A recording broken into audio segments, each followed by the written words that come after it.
Apologize. As you are all aware, it is not my nature not to use my video, but I seem to have serious connectivity issues. I therefore will not use my video for the whole meeting. These meetings are being recorded, are being screened, and it is important that the country, citizens, put a face to the name. I want the Portfolio Secretary to flag the agenda. We will deal with various institutions today, the department itself, the Department of Education. We will also Athletics South Africa on governance and other related issues. The agenda is in front of you. We will receive presentations by the Department of Education, as well as Sports, Arts and Culture, as well as the South African Schools Athletics. And also we will receive, or were supposed to receive, a presentation by the Royal Bafokeng Stadium. I just want to make a declarator that myself and Honorable Potgieter has paid, during the saga of this whole debacle, has paid a visit to the Bafokeng Stadium representatives on behalf of our political party we belong to. She might also speak through that on her oversight role during that time. They have apologized. I'm not too sure if they can indicate whether they are in this meeting, unless if we have a proposal to accept the agenda in this fashion without the point 5, as they have apologized for not being present in this meeting today. Portfolio Secretary, can you indicate whether we have presentation by the Bafokeng Stadium Royal family? No, Mr. Chairperson, we don't. Okay, thank you so much. Honorable members, can we have a proposal and a seconder to accept the agenda without point 5 before we proceed? I propose, Chairperson, it's Honorable Molotsane. Thank you, Honorable Molotani. Who will forget that sound of that voice? Honorable Nkosi is seconding, Honorable Chair. Nkosi is the seconder. With that said, we will proceed in that fashion. Is there any apologies from anyone, Portfolio Secretary? Yes, Mr. Chairperson, thank you very much. We did receive an apology from Ms. Timbile Nkosi, who is bereaved. We also received an apology from the Minister, who is attending the South Africa-Zimbabwe Binational Commission Summit. The Deputy Minister also is out of the country on official government business. The Director General for Sport, Arts and Culture Chair has indicated that she would like to leave the meeting at 5 if the meeting is not adjourned, as she is busy with the preparations for the National Arts and Culture Awards taking place today. Thank you very much, Chair.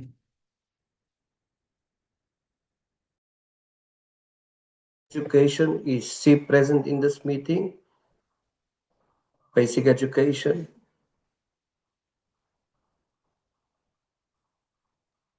Yes, Mr. Chairperson, the Minister of Basic Education. With that said, I'm going then to ask, for the purpose of this meeting, the Minister of Basic Education to have opening remarks before I'm going to have my opening remarks.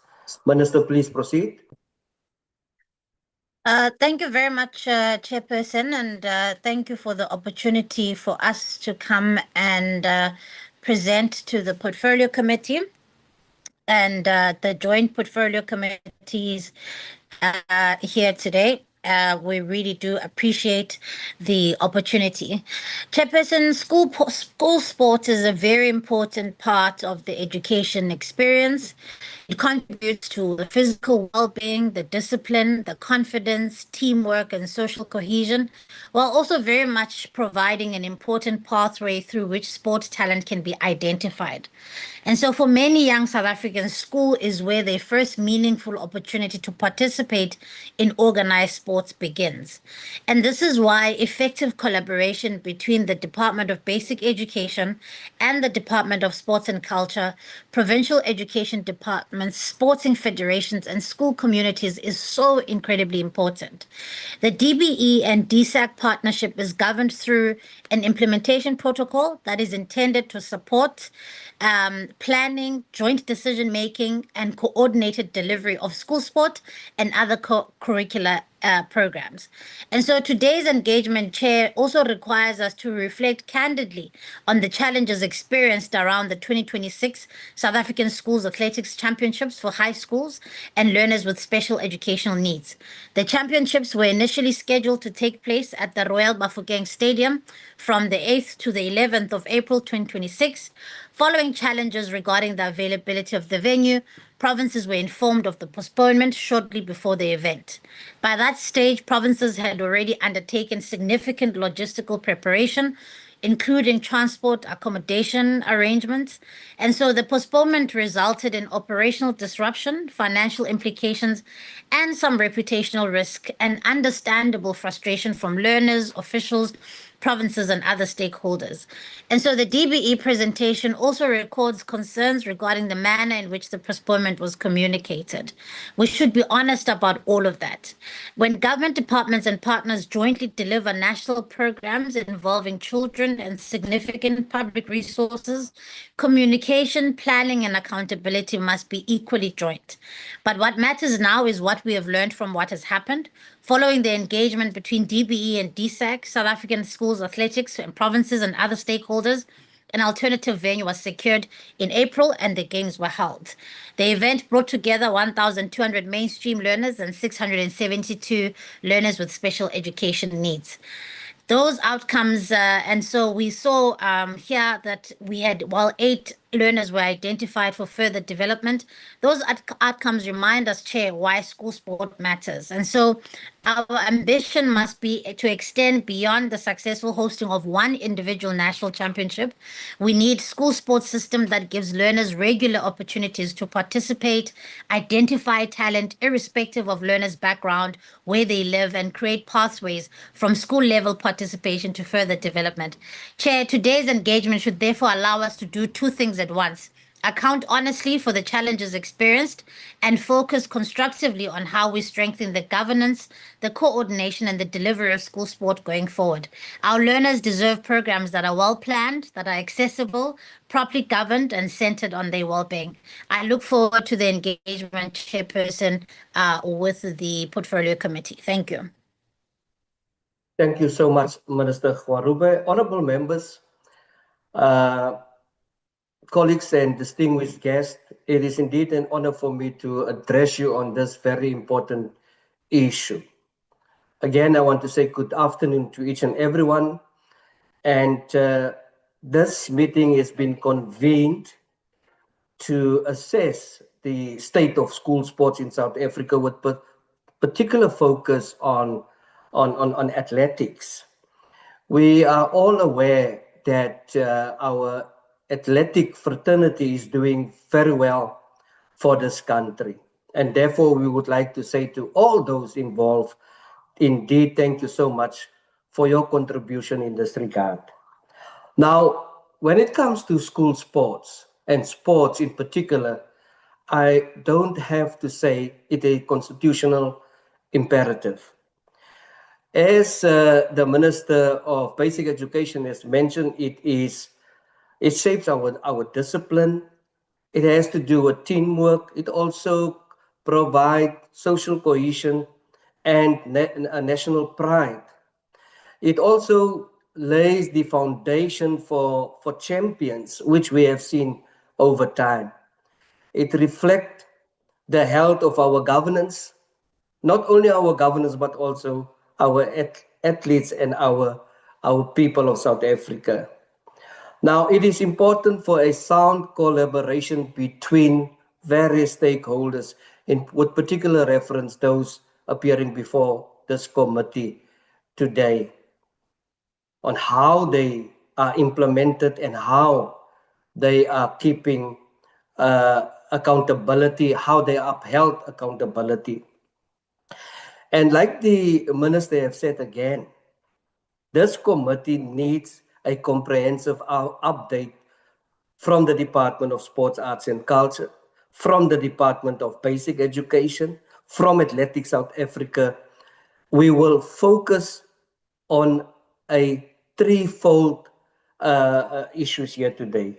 Progress in implementing school sport programs, ensuring that every learner, regardless of their background, have access to structured and meaningful participation when it comes to school sports. And a very important factor, which in my personal capacity and experience, is also we would like to hear what is happening with the interdepartmental collaboration. Because there seems, I'm not saying it is so, there seems to be some sort of shortages when it comes to that collaboration. School sports cannot succeed in silos. Another observation from my side, it requires coordination between education, sports, and respective federations, as well as Athletics South Africa. A very important event, the cancellation of the National School Sports event scheduled for 8 April to 11 April 2026 at the Royal Bafokeng Stadium. Honorable members, we need clarity on the factors that has led to the decision, accountability for its impact on learners and stakeholders, and what measures are we going to use to prevent the recurrence of this. It has led to a lot of uncertainties of what has happened. And it is for that reason that we have extended our invitation to so many stakeholders. We have also extended invitations for disengagements on 3 occasions. And the delays, however, should be noted that there was delays, and that delays has hindered our oversight program, and more importantly, denied the learners' answers, denied the parents' answers that they deserve up until today of what has transpired during that time. Today we expect not only explanations, but we also expect honesty. We expect solutions in this regard. And we must be clear today that the members of parliament's oversight is not optional, it is constitutional.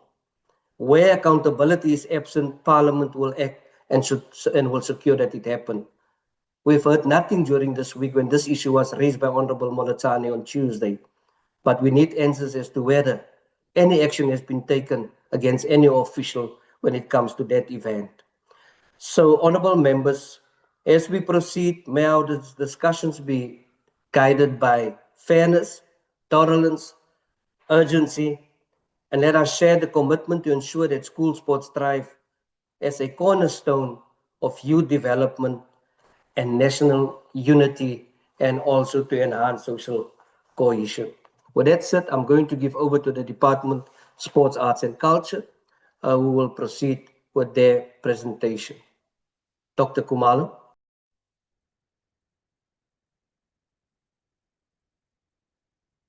Thank you very much, Chairperson, and good afternoon to yourself. Good afternoon to the honorable members, and good afternoon to the ministers, present, Deputy Minister, colleagues from all stakeholders. Chairperson, the presentation from the Department of Sport, Arts and Culture would be led by Mr. Tebogo Tebigaye, who is also today serving as the acting DDG for Sport. As has indicated, the Deputy Minister is out of the country and is accompanied by DDG Campbell. Through you, Chairperson, Mr. Tebigaye would then lead the presentation. Thank you very much. Thank you so much, DG. Good afternoon, Minister, Deputy Minister, Chairperson, members of the Portfolio Committee, DGs, DDGs, colleagues present here in this meeting.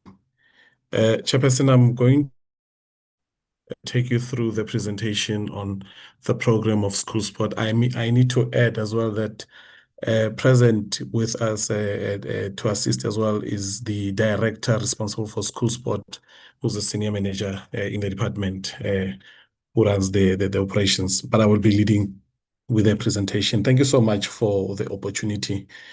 Chair, I'd want to move to the next slide just to indicate that indeed school sport is a bedrock of sport development, and this presentation is a joint presentation between the Department of Basic Education and the Department of Sports, Arts and Culture.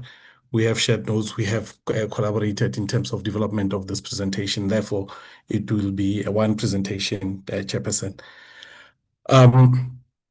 If you could just move to the next slide, and it's based on the agenda that we were provided in terms of what the content ought to cover, what the mandate of school sport is, the strategic goals, what are the plans of school sport in terms of development pathways, what funding allocation is being provided, and the plans that we have for the next 3 years. Also to share with the members the business plans and how provinces have actually also incorporated the plans of school sport within their provisions, and the important program of regular participation in school sport, including for the National School Sport Championships, and therefore make recommendations. We will be zooming as well, Chairperson, into the matter of athletics of the autumn for the current financial year, 26-27 financial year, the postponed event that took place in the latter part of April, the beginning of May this year. Thanks. Proceed. So, Chairperson, at the heart of the entire National Sports and Recreation Plan, the National Sports Development Continuum, it is the provision of a school sport program, which is part of the integrated program that is intended to ensure that all learners, not a few, all learners are provided with access and opportunities to participate in sport. This is important because it provides learners from various backgrounds, from various demographic profiles, to have equal opportunities of participation in sport, and therefore become part of the integrated sport development plan. Proceed. And in this regard, Chairperson, we have sought, you can go to the next slide. We derive this mandate, as I indicated, from the white paper in sport, and I must indicate there is also a provision also within the South African Schools Act that makes provision for provision of extracurricular activities, and therefore that's where the two departments are joined. But policy-wise, from the sport department, the white paper in sport is a mandate that from which we derive the mandate to implement development programs, and in particular also sport, because it does state in its statement that due to the ineffectiveness of implementing school sport, there ought to be a concentrated delivery or implementation of physical education, sport participation in schools as a matter of priority. And therefore that mandate also carries what are the directives related to that. So it is contained in the policy-wide mandate in white paper. Proceed. And therefore that white paper is then delivered through what we call the National Sports and Recreation Plan, wherein the second pillar of the Sports and Recreation Plan, we being an active nation, prioritizes within it that school sport is one of those three other deliverables within active nation, and therefore it has been elevated, and therefore that it plays a significant role to ensure that we maximize access to sports and recreation and physical education in every school in South Africa, and therefore are also building capacity through development of teachers who are able to carry the program. Proceed. So as it were now, in terms of the actual program, and this is a sector-wide agreed approach emanating from the NSRP, that the program is the bedrock, meaning it is the foundation from which all learners must start being introduced to participation in physical in sport. And that foundation is also supported by the provision of physical education in schools, by provision of mass participation opportunities as well created in schools, therefore preserving and ensuring that there's development of sport from schools side. The long-term participant development model is a model that we have used throughout to ensure that there is a systematic and an alignment of participation and creation of a pathway from cradle to the grave, where learners from the young age are given opportunities for physical literacy, physical education, mass participation into sport, into school sport, into elite sport, and that pathway is created. And you'll see as we demonstrate here how this has been done. And intention as well, that the curriculum is or the program is intended to promote that learners must live healthy lifestyles. Obviously, this is one of the key elements of curriculum development to ensure that there is a holistic development of a learner, not only the academics, but also the physical abilities through participation in sport in schools. And for that matter, to give effect to the goals of the NSRP, the department, therefore, through the conditional grant, decided to prioritize school sport and make provision of 50% of the entire grant to be allocated towards the delivery of school sport. Almost half of the grant goes towards school sport. Proceed.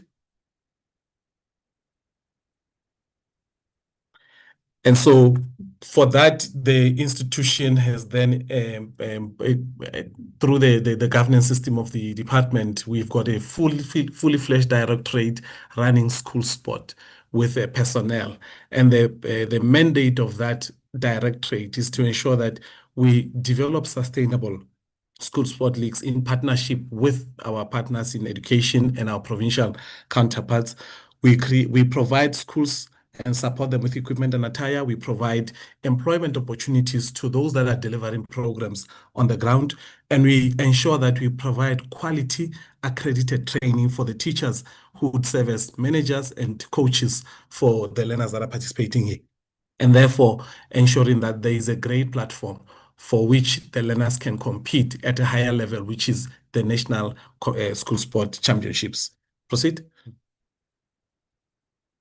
So these are things that we run with. There are a number of stakeholders, our counterparts, equal partners, the Department of Basic Education, through the School Enrichment Unit, the Provincial Departments of Sports, Provincial Departments of Education, the national federations, with the support of the school sport code committees.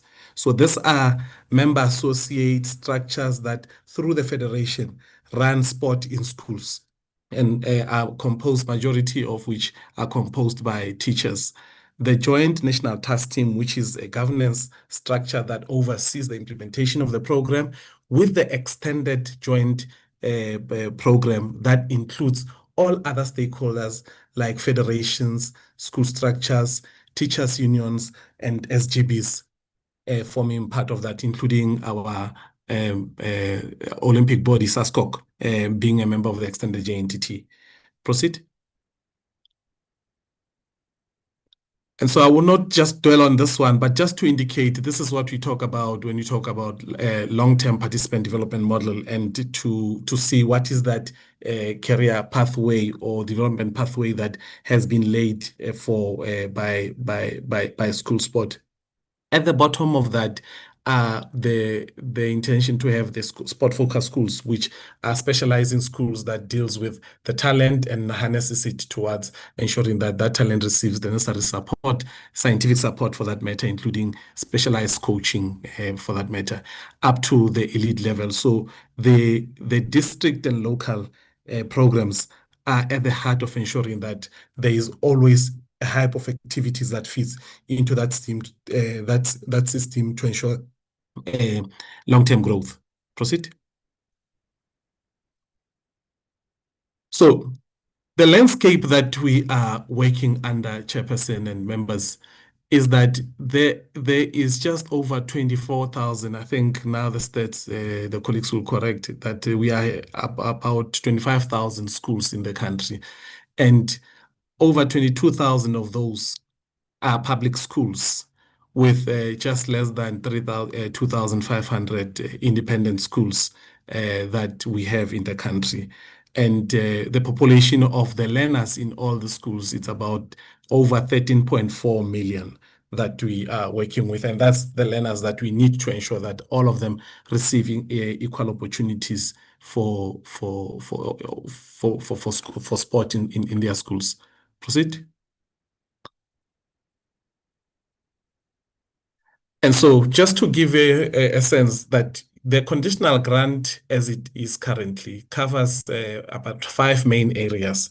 But as I indicated, school sport is a priority funded through the conditional grant. You've got community sport, you've got academies, you've got the management of grant, and the academy system, including the mass participation programs, are covered through the grant. But as you indicated, we'll show the breakdown of how school sport program is covered through the conditional grant. And this is the grant provided to the to DSEC to ensure that school sport is being implemented. Proceed.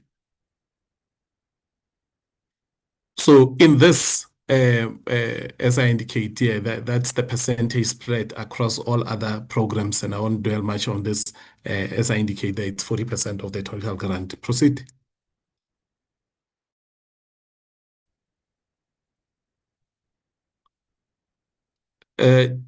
Chairperson and members, I think just for purposes of giving you a sense, so there are various funding sources to the program. One part we allocate a certain provision, which is a small amount when we give grants to federation that must assist the federation to support some programs that deals with school sport. The conditional grant is the main funding framework that supports school sport program, but also there are in certain instances programs that are sponsored. I think one in particular that members would be aware of is the K Motsepe Foundation, which contributes quite a lot of money to ensure that we have school sport programs, including also in other instances where federations are also able to generate some private sponsorship to support the programs that we have. I think programs like the Craven Week are familiar programs that we know that are sponsored, but they support schools in particular, but those are sponsored programs. Proceed. And so how is that 40% that comes to school sport broken down? So there are 6 main deliverables that come that the 40% does. The first one is the provision and allocation for the hosting and the delivery of national school sport championships. The second one being where provinces themselves organize provincial activities, there's an allocation for that.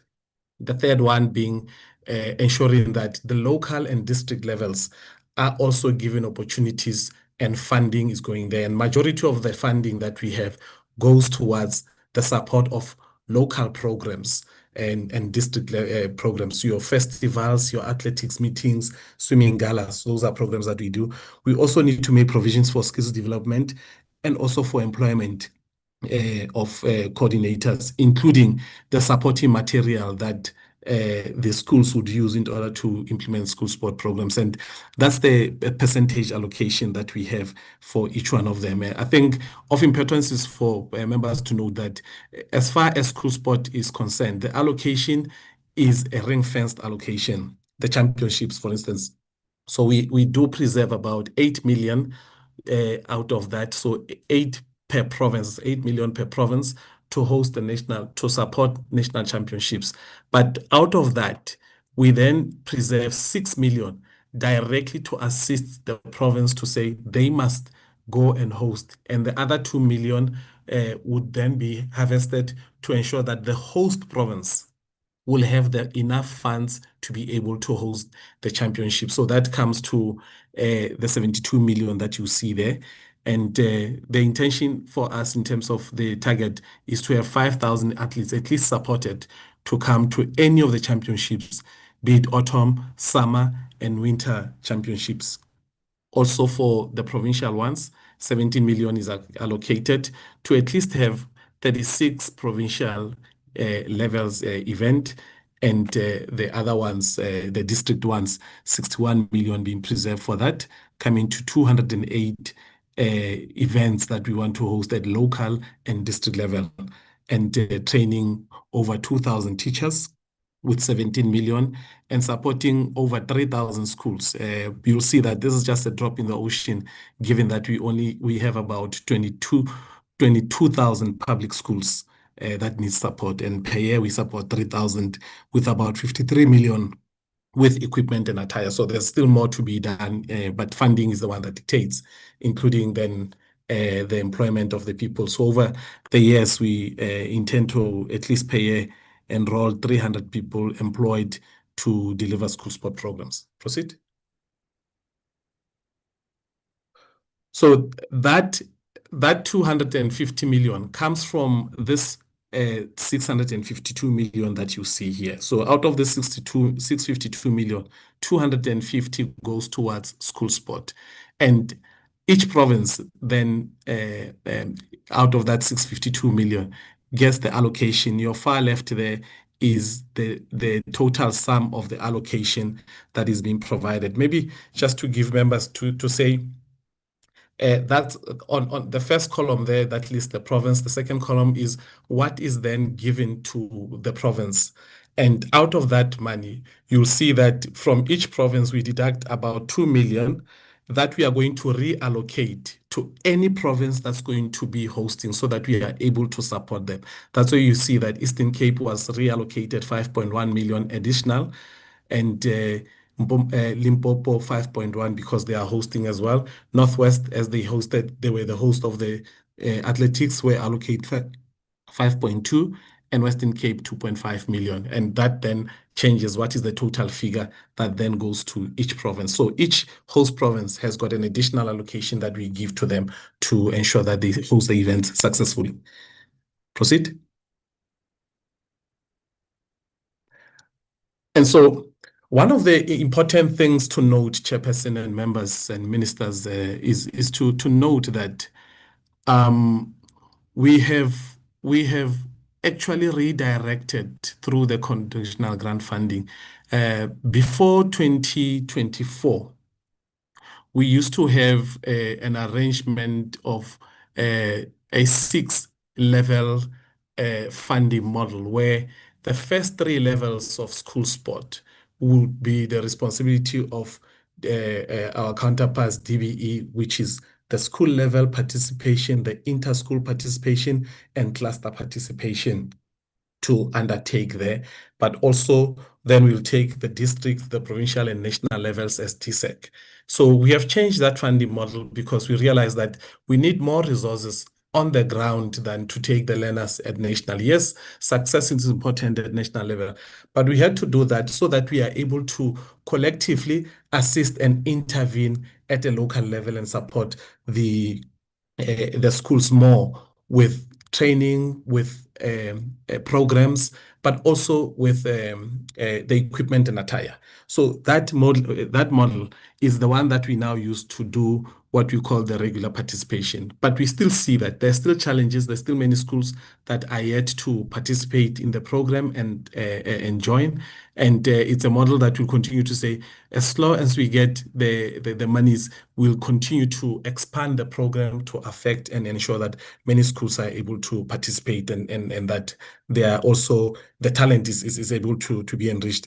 Yes, there are areas which are far-flung where weekly activities are not possible. But what we have then done is that we need to then, in those areas, have festivals which can be conducted on a monthly basis, and provinces can be able to support and sustain those programs in rural areas. And it also differs in terms of the type of sporting codes, the infrastructure available in those particular areas as to how regular and where can these programs be held. So those factors are being considered when the regular participation program is being considered. Proceed. And so this one was just a snapshot of how many programs have we delivered in the last financial year, and how per quarter what has been the performance of our programs in the quarterly reviews in our quarterly programs. So this gives you a snapshot of how many people were trained, how many championships did we have, and how many participants we had in each one of them. I will not go into the details, but it just shows you that the focus and the numbers there, as you'll see in terms of the indicator number 1, is that we had a high number of participants in total for the national championships. And one of the indicators that we used to have, which is supporting the legends who are working in schools, called the Sports Ambassadors Program, has been embedded into the support to district programs and local programs, so that those ambassadors form part of the programs that is already running and can be supported or can help develop sport at local and district level.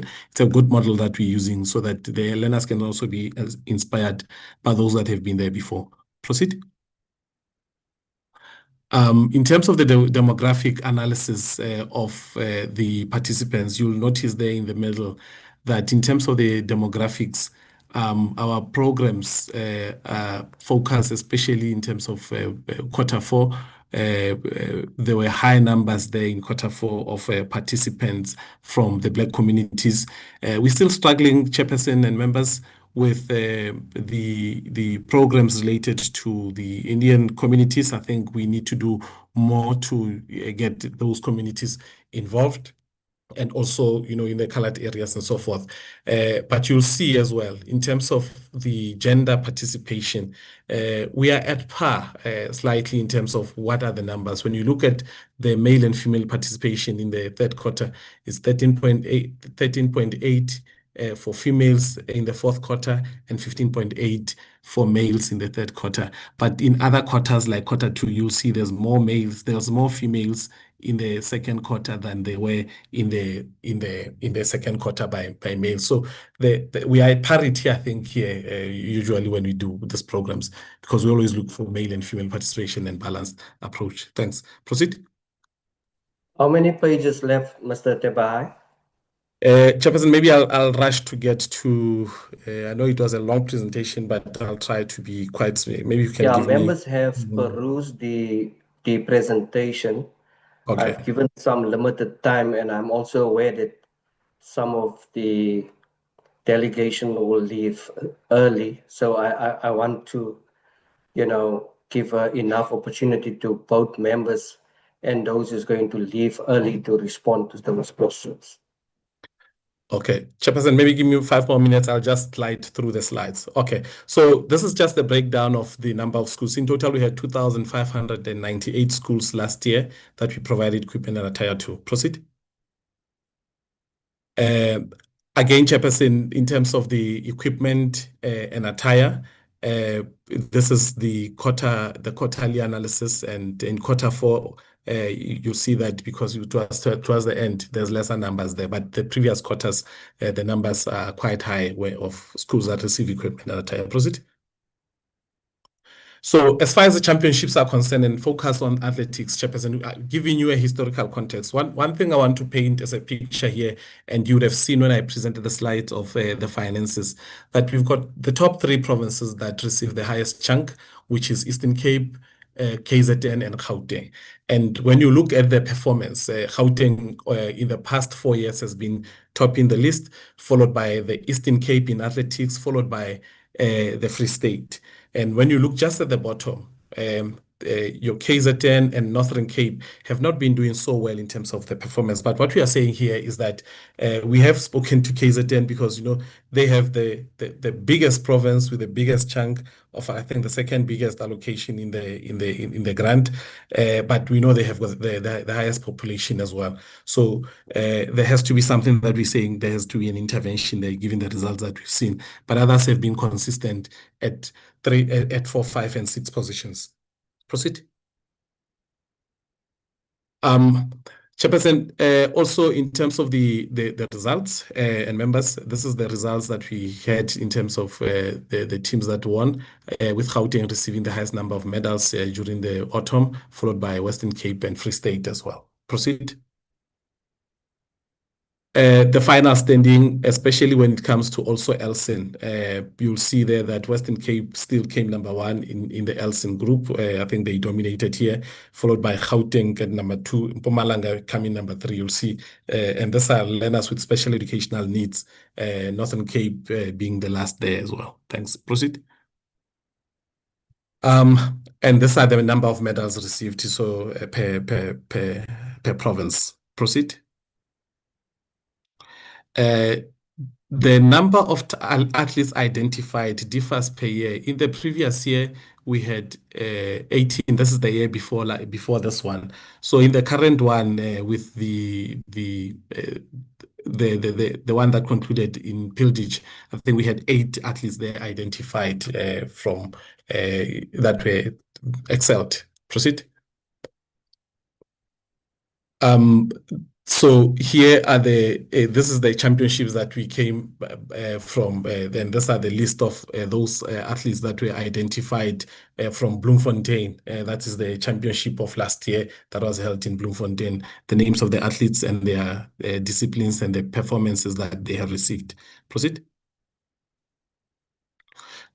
We have a new sensation. Although Northern Cape came last in this current financial years in the last championships of athletics, but there's a new sensation of an athlete, Darrell Bottes, who performed really excellently in terms of the 100 meters for the under-19s, coming at 10.42 timing for those championships. But I think it was a great event in terms of what transpired there. Thanks. Proceed. So this gives you a sense of then what has been coming through the system, given the demographics. You can proceed from this slide. I think we've explained. One thing that we like doing, Chairperson, is to also see how our support system and our pipeline is being addressed and who actually is involved in that. When you look at the coaches and their qualifications and where they're coming from and what gender they represent. Obviously, it still shows that the coaching profile is still predominantly males, while the race is quite balanced when you look at it, and it does, to some extent, reflects our demographic profiles in the country. The average age, as you'll see, of the coaches is about 39 years. Proceed. Then the future events that are coming, Chairperson, we are next week sending the team to Kosasa to compete. That includes athletics as well, netball and volleyball that are going to compete there. We are also hosting the COSAFA, the CAF under 15 championships in Western Cape, and these are the dates. But importantly about athletics, the dates have been issued for the next year's events. As you'll see there, the high schools will be going to Western Cape in March next year. So when we do funding, we'll have to take that into stock, and the top schools will be going to Eastern Cape, and relays are yet to be announced. Proceed.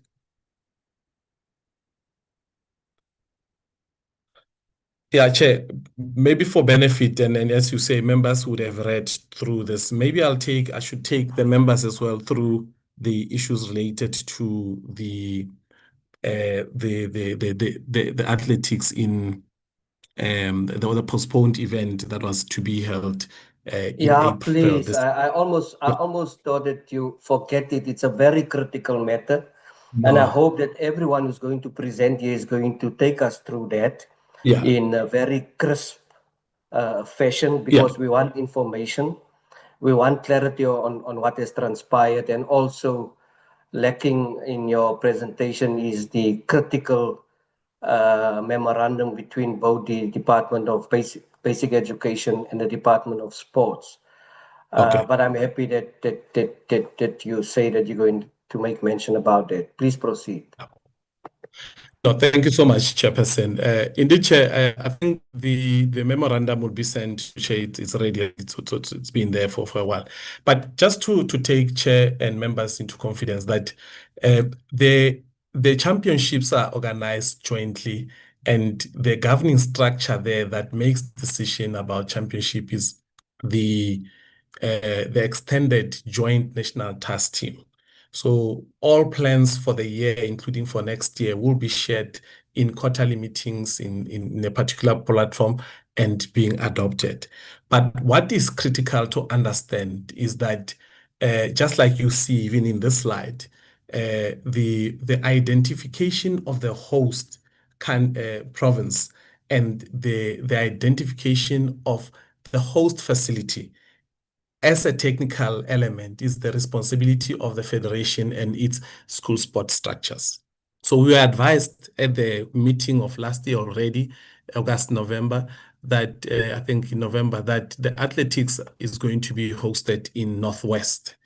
And since November last year, when we knew, we then, as a department that is going to have to facilitate the provinces to come there, to engage the host province, which was Northwest, and its HOD, to then assign a team that's going to facilitate and help and work with us to make the championships possible. Indeed, a letter was issued to the province to advise that the extended JNTT through the athletic structure has identified Royal Bafokeng as a host stadium.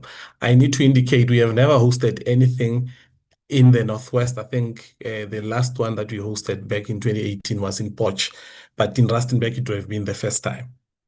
And so Royal Bafokeng was identified, we wrote, and I think since January this year, there had been meetings that were then conducted or set up by the operating team through the Directorate of School Sport, Monama being here. The first one was arranged in January, and there were no confirmations of attendance. The second one was arranged for the 11th of February, and it was cancelled towards the meeting being arranged. And this was because the other stakeholder, I think our athletic structure, was not available. On the 26th of February, another meeting was organized, and few members attended there to conduct a site inspection so that we see the readiness of this particular meeting. So when the team met on the 9th of March, just to follow up, there were still inconclusive reporting because the stadium was still being renovated. In fact, the measures that were there, Chairperson, of that were to be there. In fact, even myself, I thought these things could be done because there was an issue about the technical equipment. Technical equipment being the audio aspects of the stadium to ensure that should there be emergency, people can be evacuated through that audio system. So when we engaged the province and the HOD on this, and we had a formal engagement with them going to Mafeking to brief about the state of readiness of the facilities, we had raised this concern that while the facility is identified, but there are still occupational certificates because of the renovations that had been undertaken and because of that technical element that has not yet been resolved.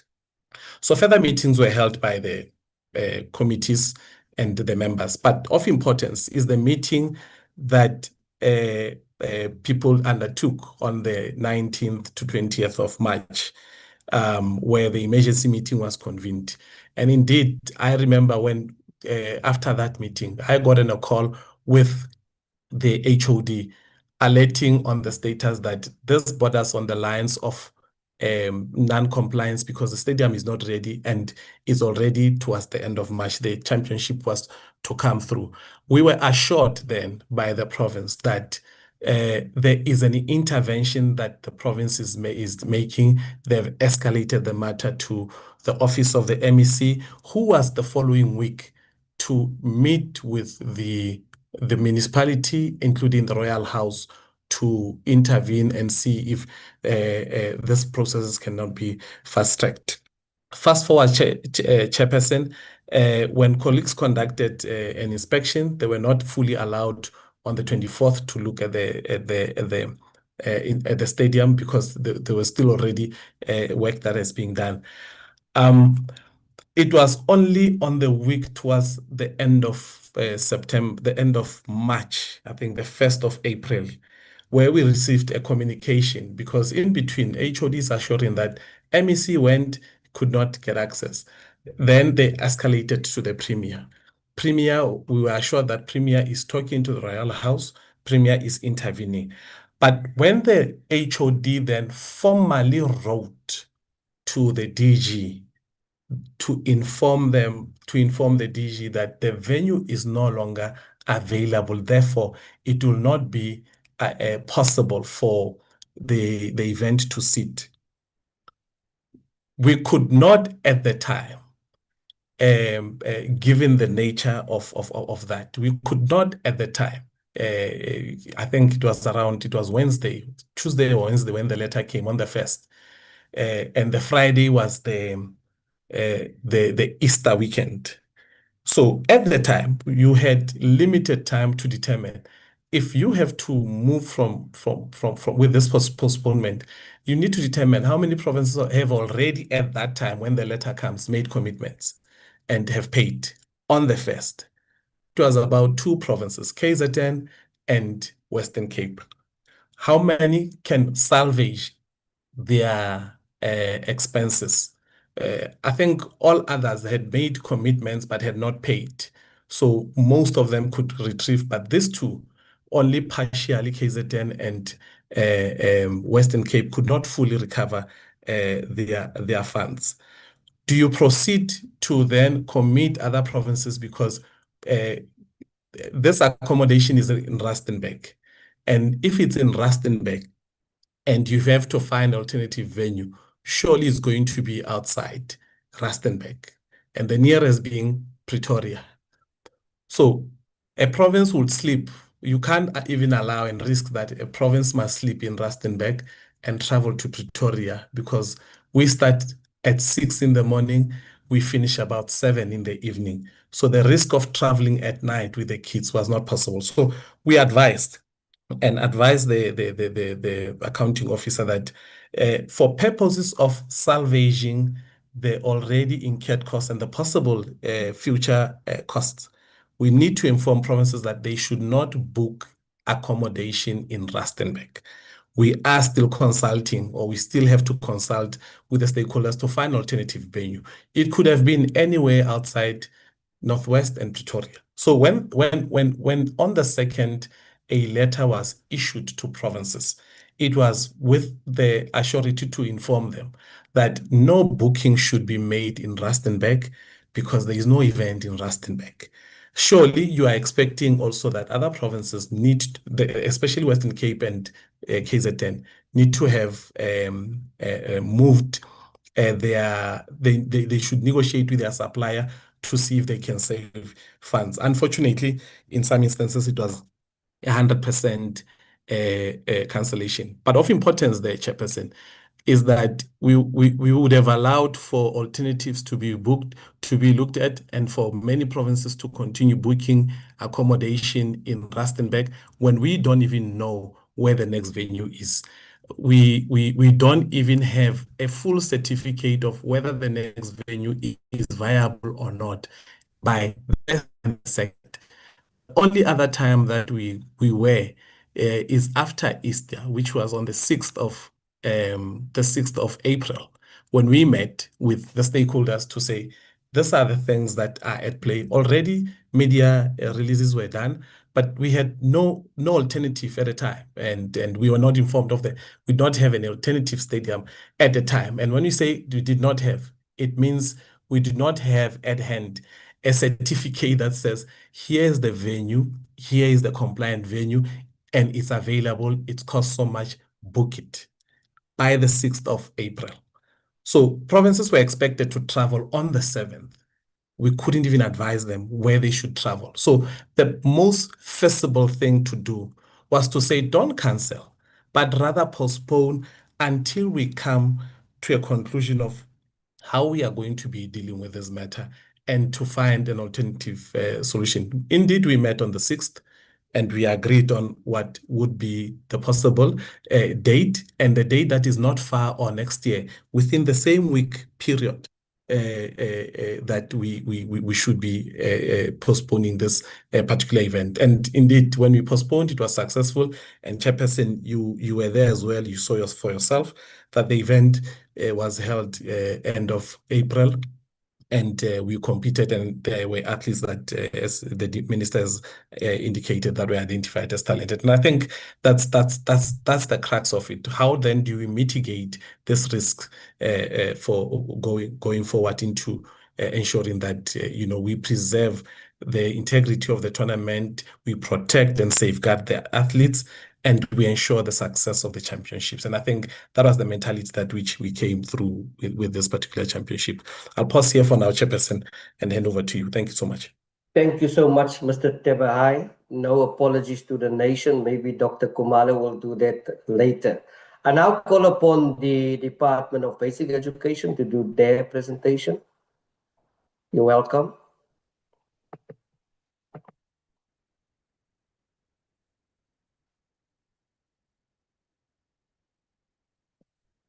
Chairperson, my name is Granville Whittle. I'm a Deputy Director General responsible for school sports in basic education. As Mr. Topai has indicated, this presentation that he's made is a joint presentation. We planned together for this one. So there's no separate presentation from basic education, Chair. So you signed that off? You condone that presentation? Yes, Chairperson. That including the non-apology to the nation? I'm calling now to, is that Athletics South Africa? Please proceed.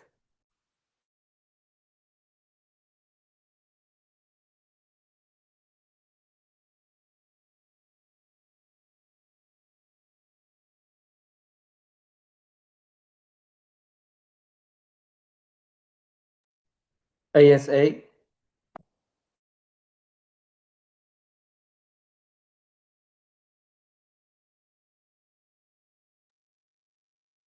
Excuse me, Mr. Chairperson. Mr. McClure. Please proceed, Portfolio Secretary.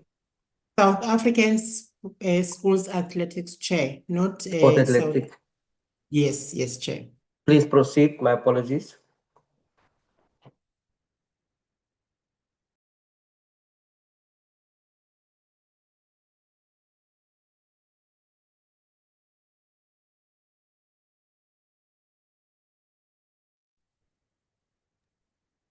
Do we have a representative of the South African School Athletics in this meeting?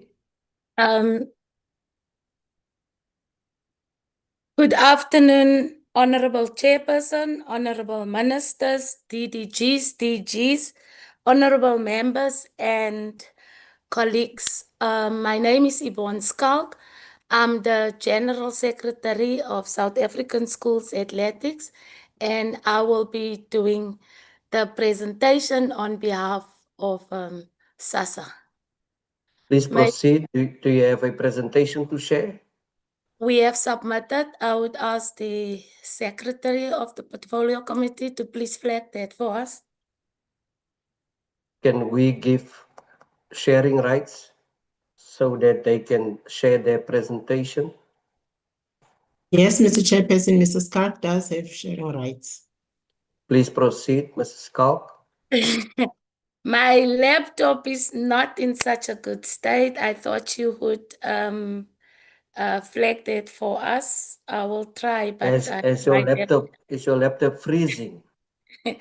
It gives me some problems. What problems? I dropped it accidentally, so if I move from one, then it get frozen up. Okay, so And your it might laptop delayed. Is there a possibility that we can assist Portfolio Secretary? Yes, Chair, we will. Thank Please you. do. Thank you.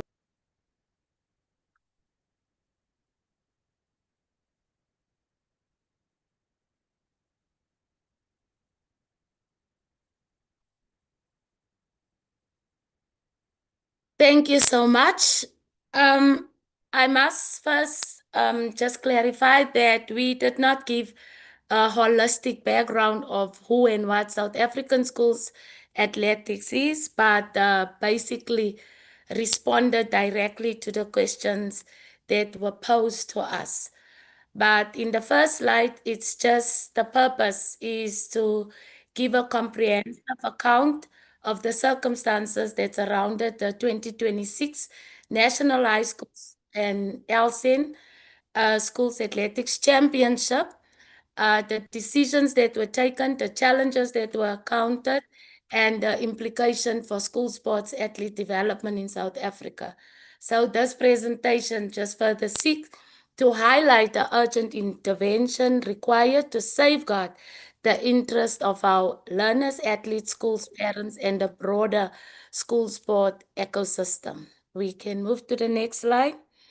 So just to give a background and the strategic context, SASA, well-known South African Schools Athletics, we operate within an approved 5-year strategic hosting plan. So the current one is 2025 to 2030, where we have identified who would be the hosting provinces and possibly the venues that we need use. And these venues are all world accredited venues. So based on the 5-year plan, we also work in accordance with an approved hosting framework.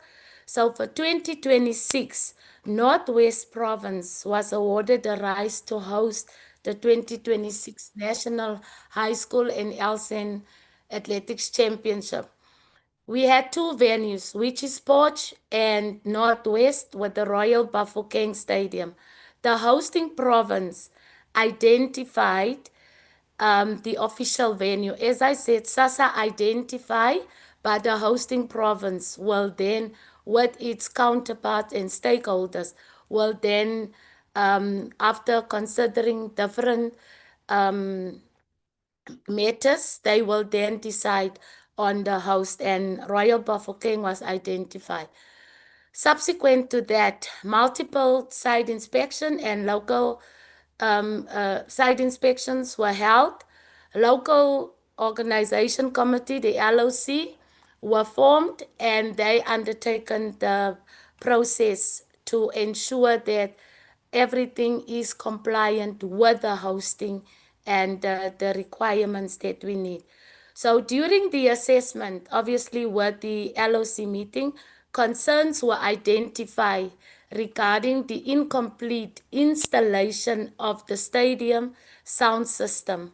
So we were informed that there's a sound system challenge and electronic timing, and the importance of the sound system that would obviously to prevent operational risks. Everybody must hear and it must be audible in the event of emergencies. So despite this challenge, mitigation strategies were explored through the appointed events management company. That was through DSEC. Then what happened is on 20th of March 2026, while SASA hosted the primary schools athletics championship in Cape Town, we received communication from the Director of Basic Education, Mr. Given Mabena, indicating that he got a call from the Director of DSEC, Ms. Monama, that she had communicated that the Royal Bafokeng Stadium would not be available. So during their championship, we had to call the SASA executive and some of our stakeholders that were at the championship together to ensure that we now discuss what came through. We can go to the next. So emergency stakeholder meetings immediately started. So on that, then we also had, we first had a meeting with the stakeholders that were there. We shared the information that Royal Bafokeng is not available as per the communication received through Mr. Director Mabena. Emergency multi-stakeholders meeting were then held, and chairperson, who is the director from DSEC, convened a meeting, and in that meeting, that was on the 24th of March, and some of the things that were uttered there was the incomplete sound system, the appointed service provider would then mitigate the matter and would have briefed us on the findings because we discussed what other alternatives would there be if the stadium had an incomplete sound system. We can move to the next.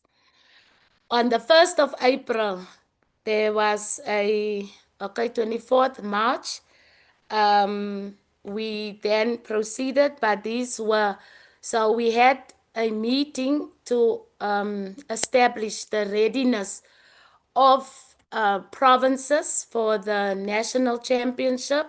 And these are the matters that we looked in: accommodation, transport, catering, and also the technical risk mitigation. And as previously alluded, that was only 2 provinces. Next slide. On the 1st of April, a virtual meeting was held. 9 provinces attended this meeting. Unfortunately, mostly was from DOE, and the provinces, not all from, although everybody was called, because SASSA was also in the dark. What is happening? Are we continuing, or what is happening? There wasn't really directives given. And that's how we try to mitigate, by calling a meeting so that every stakeholder and every person would know what is the way forward. So the meeting of the 1st of April, the events managed company confirmed that their public liability was in place, and other outstanding issues would have been resolved within 3 days, which included the sound system, etc. And the last part, at the conclusion of the meeting, that virtual meeting we had, that one was then chaired also by the chairperson of the PMT. We were then informed that new information from the Office of the Premier that indicated that the stadium would not be available at all. Next. So options that were considered in that meeting was either cancellation of the championship, was not supported by the LOC. Second option was the postponement to a later date, and that was also not supported. There were a lot of deliberations happening. And the third option that was given, and SASSA was given the task to go and look for an alternative venue with the same date, just an alternative venue. So the preferred option that was taken by the House was option 3. Next slide. Now, SASSA was tasked to look for an alternative venue. So securing this venue, obviously it has to be in compliance, and then SASSA went and successfully secured Pilditch Stadium in Pretoria, and that was communicated with the support of our federation, national and provincial federation. We could then secure the chairperson of SASSA then went physically to Pretoria just to ensure that we now have confirmation. So the venue was then confirmed for 8/11 April Pilditch, which is a world accredited and this information was communicated to the chairperson of the PMT.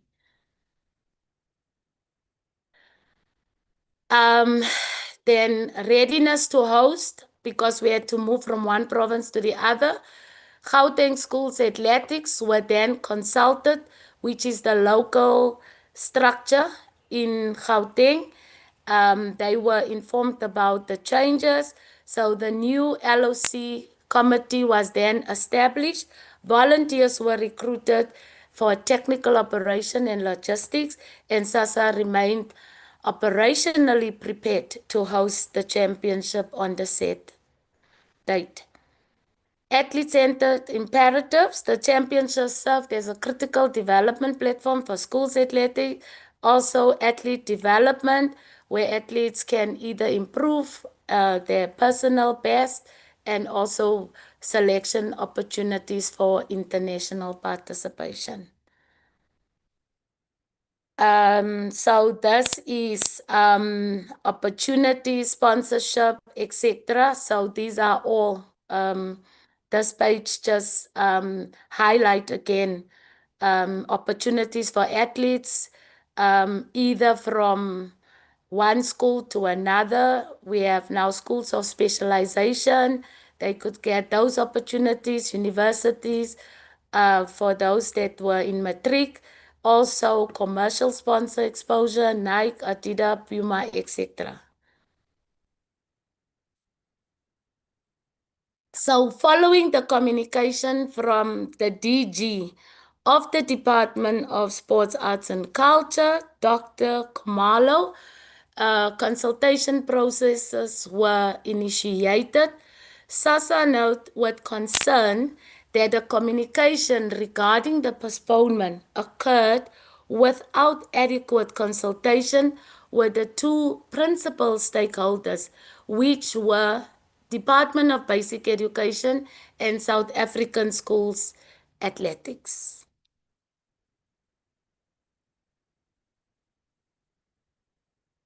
So consultative meetings were held and continued, and the key matters identified were the rationale for the venue change, the postponement from Department Sports, Arts and Culture, the communication strategy there, the impact of the postponement on schools' athletics, provincial readiness, union, and school governance bodies support. So those were the matters that were to be discussed. So the outcome supported by stakeholders, we had a meeting, and the support was that the championship had to continue, accept additional travel distances, confirm provincial readiness, highlighted financial impact already occurred. What we must also take into cognizance, yes, we are the main stakeholders, but we have a very important stakeholder, and that is the parents. So a lot of parents have already made arrangements for Royal Bafokeng. So they have booked flights, paid accommodation, and other prep logistics. And that was one of the worrying factors. Next slide. So particular concern was raised regarding expenditure already incurred in that meeting. Limpopo Province and Western Cape Province confirmed that proceedings for the championship would have reduced to fruitless and wasteful expenditures because they have already booked their logistics. So the financial implication, a major challenge emerged regarding the funding support. Without financial support from DSEC, some provinces would have struggled to go. So provincial sport structures with DBE provinces were unable to absorb additional costs for participation in Pretoria. Implementation became severely constrained. So another stakeholders meeting was held, And in that, one of the resolution 1 was DBE should urgently engage the DG of DBE to obtain clarity and guidance in the dilemma that we all found ourselves in. Or the second resolution was SASSA should formally communicate with both DBE and DSEC to give urgent request withdrawal of the postponement directive, given that the province teams were due to travel on the 7th of April. SASSA complied with these directives and submitted formal correspondence to the two departments. Responses received, the matter had been escalated internally. Further feedback was pending from senior management. No final decision was communicated. Position at the time, due to the absence of formal approval, clear directives, financial support, several provinces began communicated their teams would not travel. As a result, SASSA was unable to confirm the championship with certainty, despite all operational readiness have been achieved. That was the change to Pilditch. So key concerns during the challenge, SASSA respectfully considered from a governance perspective and consultation failures, the impact of the decision taken without meaningful consultation with key stakeholders that included SASSA. 2, protection of learner athletes, ensuring learner athletes are not prejudiced by administrative delays. And very importantly, number 3, financial implication, trying to prevent fruitless and wasteful expenditure already incurred by provinces and parents. Next. Policy certainty in school sport, the need for clear protocols when national championships are disrupted. Interdepartmental coordination, strengthen cooperation between DBE, DSEC, provincial structures, school sports federation. And then in conclusion, SASSA remains firmly committed to protecting the interests of learner athletes and respectfully aims to strengthen accountability, consultation, and sustainability in school sport governance. The athlete must remain at the center of all decisions affecting school sports. Thank you. Thank you so much, Ms. Kalk, for that passionate presentation. I just want to apologize on your behalf to my professional staff members who assisted you because of your laptop that is frozen and your instructions next instead of the next page, please. But with that say, I want to find out from you how many of the South African school sports representatives is in this meeting.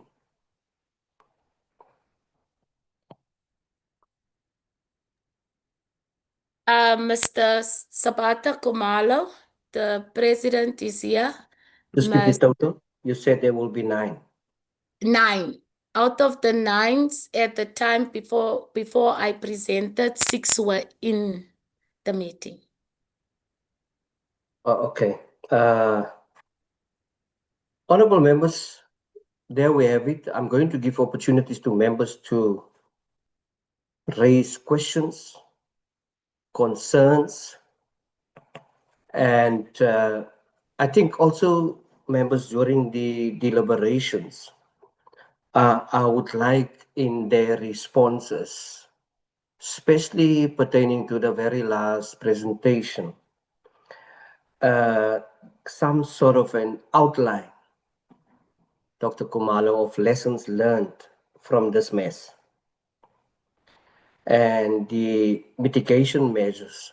We've seen joint statements of both Ministers, Basic Education and the Department of Sports, Arts and Culture. We have learned through the news media about serious actions that would have been taken. I said on Tuesday, it seems that the heads that was supposed to roll is still on the various respective bodies. And we want to hear from both the basic education as well as Department of Sports, Arts and Culture on the measures they have put in place for the next event. Honorable Molachani is the first to have raised her hand. She is very passionate about the sport. And as Mr. Tebahai has mentioned, myself to go and see for myself, went to this event to see and to ensure that it is successful. And I want to thank him also for the measures that was put in place. But I want to reiterate, honorable members, that there seems to be a very serious silo working operational model within the various sectors or various stakeholders. With that said, I'm adding Honorable Mtetwa. With that said, I'm now going to allow the Honorable Molachani to give her an opportunity. Honorable Molachani, please proceed.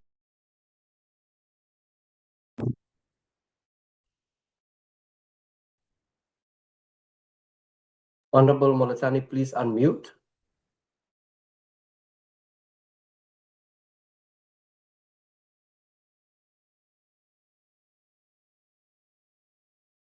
This thing of laptops being frozen seems to be contagious. Thank you very Honorable much. Molachani, Chair, on my are way you to frozen or what is happening? Chairperson. No, Chair. I've unmuted. Am I audible, Chairperson? You are audible. You please proceed.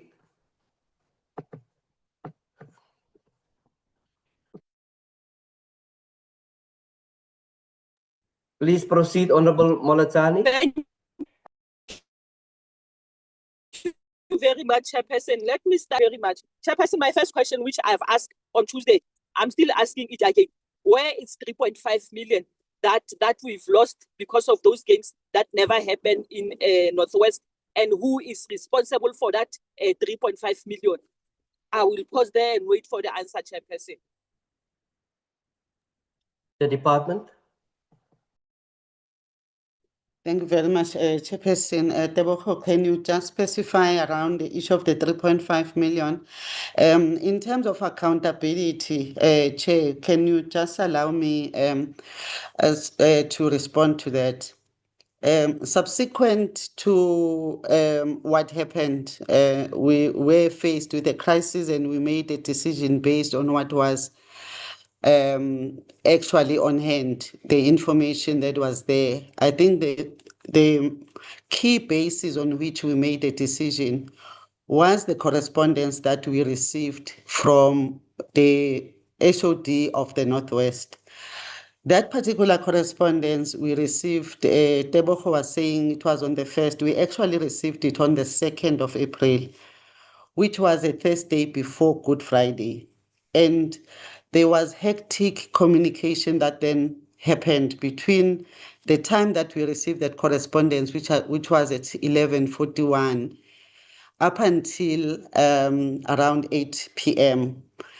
And that included verification of what the HOD was saying, because the HOD was very succinct, and there is that correspondence that we can share with members that was sent to us by the HOD, which indicated that they only became aware, or it was confirmed, that the venue was not going to be available. First, on the 27th, there were interventions that they tried, including asking the Premier to intervene, who did try to intervene, as according to the HOD's correspondence.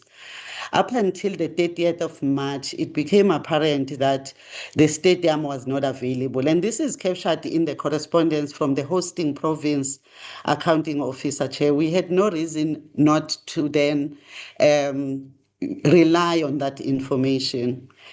The HOD then wrote to us on the 2nd of April outlining that they then, subsequent to the 30th of March, took the matter to two structures within the province, including a structure that is chaired by the Premier himself within the province, just missing the name, but it's an executive council that actually, to whom this matter was also reported within the province.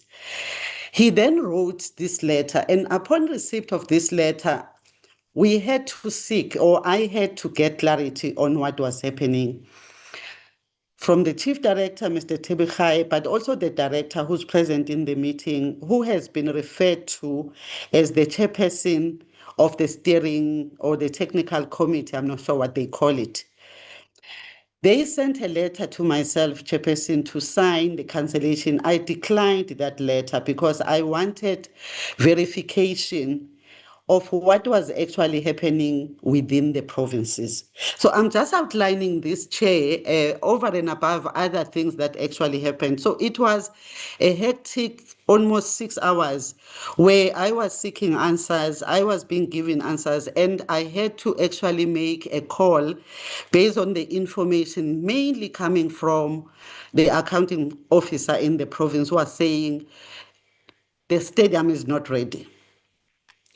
Now, in the process of all of this happening, there is areas where we identified, as you were asking, Chairperson, that there were weaknesses, serious weaknesses in terms of what happened, mostly systemic and operational weaknesses. And those are the weaknesses that include the issue of coordination. I think the representative from SASSA has actually also highlighted that in the presentation. There are many stakeholders which we were made to understand as we were getting information. And immediately when we came back from the long weekend, which was around the 7th of April, cancellation was on the 2nd. On the same day, we tried to inform the provinces, and we did inform the provinces as per the correspondence that was definitely saying the stadium is not available. We wrote on the same day to the provinces. I think the letters went out late in the evening, early in the evening, around 8 p.m. After I declined the letter, they sent it back, the letter, with a bit more clarity. And I was more comfortable to write that letter to the provincial HODs. Being very conscious, Chairperson, of the fact that we are going into a long weekend. And when they come back on the Tuesday after the long weekend, people need to know or have been made aware of what was happening. Now, upon coming back from the long weekend, the minister did write and inquire and ask for clear explanation of what has happened. 5 days were given to both the DDG and the chief director to give Dr. reasons. Kumalo, Yes, Chairperson. my humble apologies. Let's move away from the deflecting situation. The question is about the 3.5. I hear what you are saying, Doctor, with due respect, but accountability comes with a number of things, and one of those are consequences. And that is what this committee, this parliament, and this country haven't heard once from the department. So if we speak accountability, I am eager to hear about, and let me say this frank and very straightforward, who has been fired? Who has been reprimanded? Who has been disciplined within the organization? I think that is the core issues that we would like to hear here today. Thank you, Chairperson. I did indicate that Mr. Tebekhaya will speak to the 3.5. No one has been fired, Chair. There has been processes of consequence management followed, as I was outlining, and there were responses that we got from both the officials I made reference to. And we identified the areas of weaknesses, which are mainly systemic and operational failures. And those are the areas within which both the DDG and the Chief Director were then requested to submit implementation plans that would actually turn around that kind and prevent a recurrence, that kind of any future occurrence of something of that nature. So that is as far as the issues of pursuance Chairperson, of accountability, Chair. But Mr. Chairperson. Kankai will speak to the 3.5. Apologies, Chairperson, if I took too long. Chairperson, Honorable Molatani. Chairperson, you know, I've listened to Dr. Kumalo for almost 2 to 3 minutes. Dr. Kumalo, she did not touch what I've asked a chairperson. That the department stop running around like as they always do, give us answers, chairperson, because we can't be quiet when 3.5 it's nowhere to be found, chairperson. So they must not dilly-dallying around this issue. They must tell us. One thing that I've said in our previous meetings that we have golden boys and golden girls in the department. Things will be happening like this and no one will be taken to task to account a chairperson. Can they stop playing around and give us answers? Thank you, Chair. Mr. Tebahai, 3.5 million gone. Thank you so much, Chairperson. And Chairperson, I'm not gone, I'm here. Thank you. Chair, No, I'm not saying you are gone. I said the 3.5 million is gone. Proceed, Mr. Tebahai. Yeah, no, thank you, Chairperson. Chairperson, let's understand it this way. That provinces who are given the funds to make bookings for provinces make arrangements through their various supply chain unit. I'll pause there with that one. And including claiming, it happens through that because there are point service providers there. So we know by now that by the 1st of, when we received the letter, 2 provinces, Western Cape and KZN, had already paid their service providers. And the subsequent action that we undertook was to prevent further losses where provinces were to make bookings in a venue that was not going to be used. So we had to stop Mr. that. Tebahai. Yes. No, that's fine. Thank you. So let me come to assisted already. 3.5. Yeah, can I come, Chairperson, if you allow? Yeah. Yes, please So go. subsequent to that, our assessment around all the provinces, we had to do that assessment to say what are the implications of this given this postponement? Can we transfer those funds to new venues? Can provinces negotiate that those paid service providers book with the same amount to new venues and so forth? They explored that. And it took some time before they could come back and say, we could not salvage. Others did cancel. They had not experienced further. And where others could not, we then set as management to say, how then do we assist the provinces that have suffered losses on this particular thing? So there is a decision, one, to refund the Western Cape and and KZN who have suffered losses. Chair, it's not a light decision that there is money lying around that we are unable to spend, but we understand that the same provinces in December, even now next week, need to take learners to COSASA. They need to bring learners to the summer championships, and we need to have these championships to continue supporting talent. So thank you, Mr. Tebahai. I Okay. think that's enough. We do have an idea where the money went through. Honorable Molatani. Chairperson, thank you very much. Even though the issue of 3.5, it's not clear. One recommendation on 3.5, as Minister have said that whoever who is responsible will be taken to task. We like to get that report, Chairperson, before the start of our 3rd term, Chairperson. Before the start of the next term, can we have a detailed report? Who is responsible? Who has been charged? How are they going to get that 3.5? 2, Chairperson. My other question, I just want to check with the department as well, Department of DBE, DSEC. Unfortunately, the Royal Bafokeng, they are not here. I wanted to know when was the last meeting held between those departments, between DBE, DSEC, Royal Bafokeng, regarding the issue of the stadium.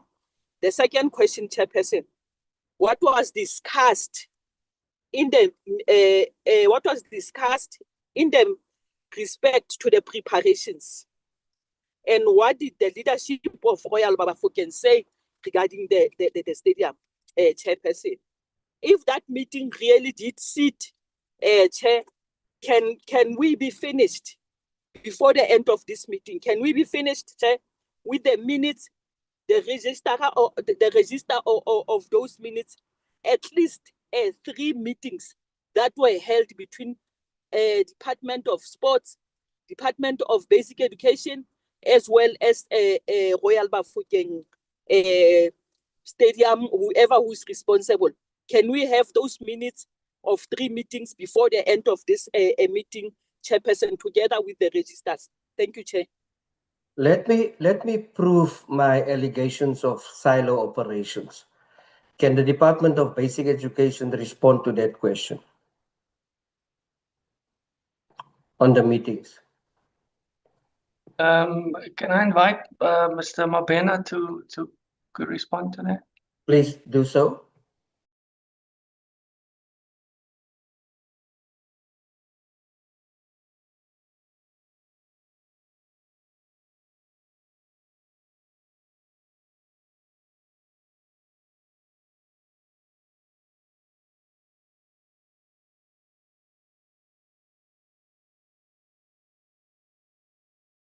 Mr. Mabena?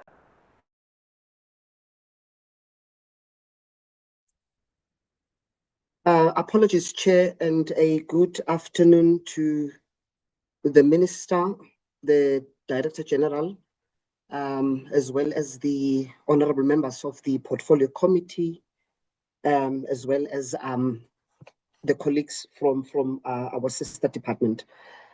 Chair, with regards to the meeting, to really much salvage the happening of the cancellation or the postponement rather of the tournament. We did have that meeting, Chair, which set to talk on the postponement. That meeting was actually it took place I think on the just after the second, which was actually, I think it was just after the 2nd of April, after the announcement of the postponement. I'm not quite sure exactly, Chair, of the date, but we did have that sitting, Chair, to discuss a way forward regarding the postponement. I will definitely get the exact date, Chair, for you. Honorable Molatani?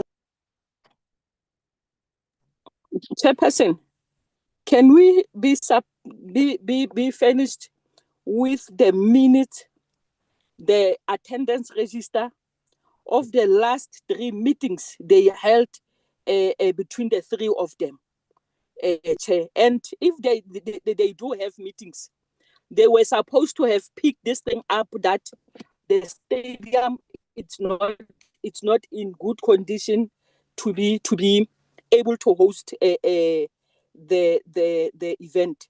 Let me go to my last question, Chairperson, so that I can be able to give other members space. I just want to check what specific information from the office of the Premier caused the stadium status to shift from sound system risk to full unavailability. And was this communicated transparently to Department of Basic Education and SASA at that time? My last question, Chairperson, why did DG of DSEC issue the postponement communication without prior joint consultation with the DBE and SASA, given the implementation protocol explicit joint decision making clause? Thank you very much, Chairperson. But before I exit to pause, before the end of this meeting, can I please have those 3 last minutes as well as the attendance register? Thank you very much, Chairperson.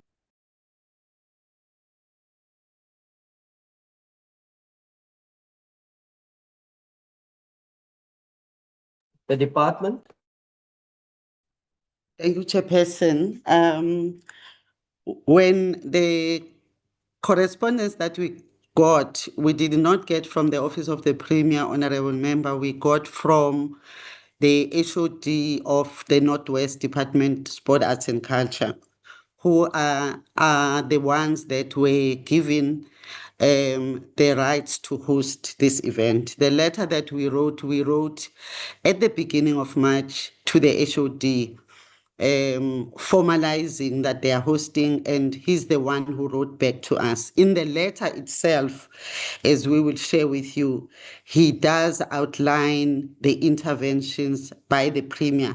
So the letter didn't come from the Office of the Premier, but from the HOD.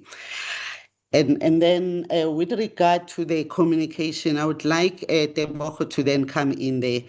We were acting on an emergency matter that was we were experiencing.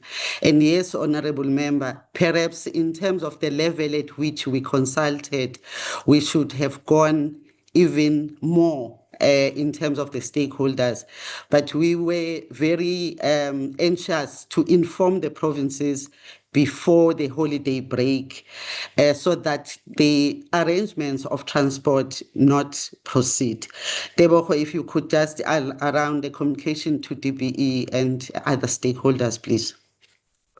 No, thanks, DG.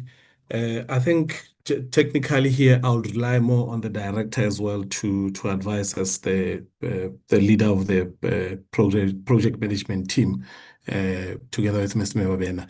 But safe to say that prior to the letter coming from the province, coming from Northwest to the department informing of the unavailability of the stadium, the project management team had met, I think it was a day or so before that letter would come. And I think it's from that meeting that some of the discussions around the consideration of alternatives or the availability were discussed. But Mamurudi, I think, is here. If she could come in just to give the specific Chairperson, if you'd allow. Thanks. Honorable Molatani, please wrap up. Chairperson, my questions which have not been answered. I said what was discussed in the meeting in respect to the preparations. What did the leadership of Royal Bafokeng said? Because if really there was meeting that were held before the event, they could have known way back that the stadium is not going to be ready to host the game, Chairperson. Chairperson, here someone needs to account where it's 3.5 million, because if they fail to answer this, it means this is a planned thing, Chairperson, and we cannot sit back and say that it's going to be written as a fruitless and wasteful expenditure, Chairperson. Someone need to account where is the money, because clearly even those meetings I'm asking about, they did not sit, Chairperson, because if they did, they were going to be aware well in advance that the stadium is not ready, even before those provinces can be able to pay for their accommodation. It's unfortunate, Chairperson, but this meeting must not adjourn before I get those 3 sets of minutes. Honorable Molatani, I'm in full agreement. Honorable Molatani, I'm in full agreement. Can we respond to the question? What was discussed in the meeting? What did Royal Bafokeng say? Who was in that meeting? Thank you, Chairperson. The Chairperson of the committees in the meeting, Ms. Monama, if you could please respond. Careful for the answer. Thank you very much, colleagues. Good afternoon, Chairperson. Good afternoon, Minister GM, DG, members, and colleagues. Yes, meetings were held, But what we need to indicate is that we do not communicate or did not communicate directly with the House, with the Royal House. We were doing that via our colleagues in the department in Northwest. So they were bringing back information. We were also engaging continuously to say how is it going. The question, my apologies, the question, Ms. Mogale, what did Royal Bafokeng representative said in that meeting?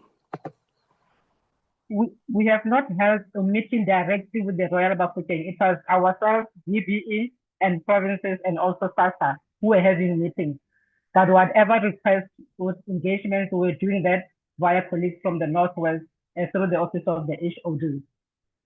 So, but at last, there was a letter that we was then sent through to say the facility is not available.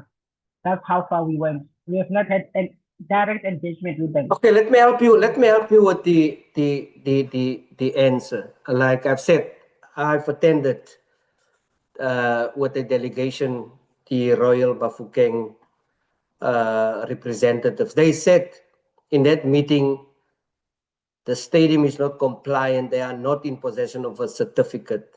Is that true?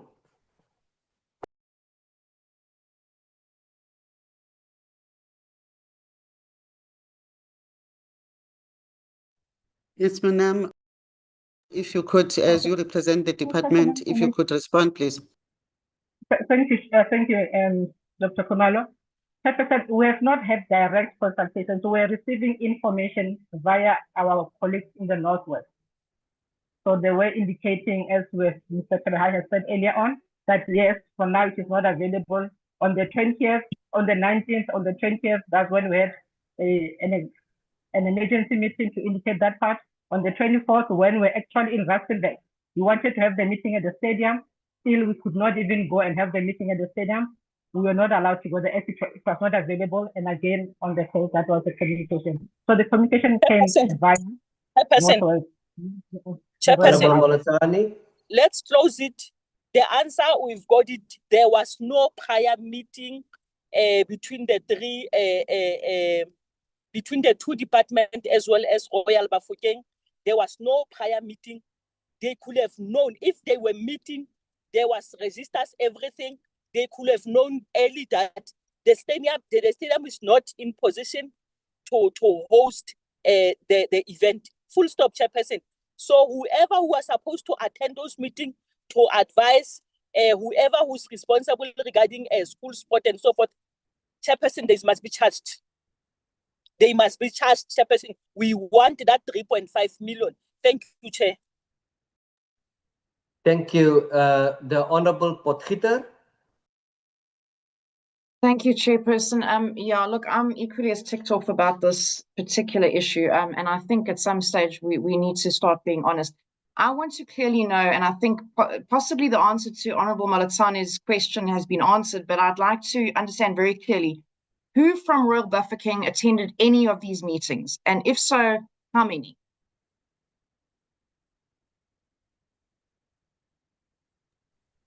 Yes, Monama. Thank you, Chair. And we have not had a colleague from Royal Bafokeng attending our meeting. Thank you.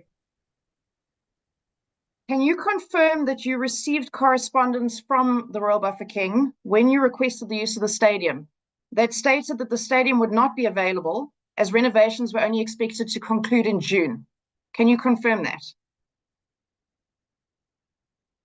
Through you, Chair, yes, we did receive such a letter. Thank you.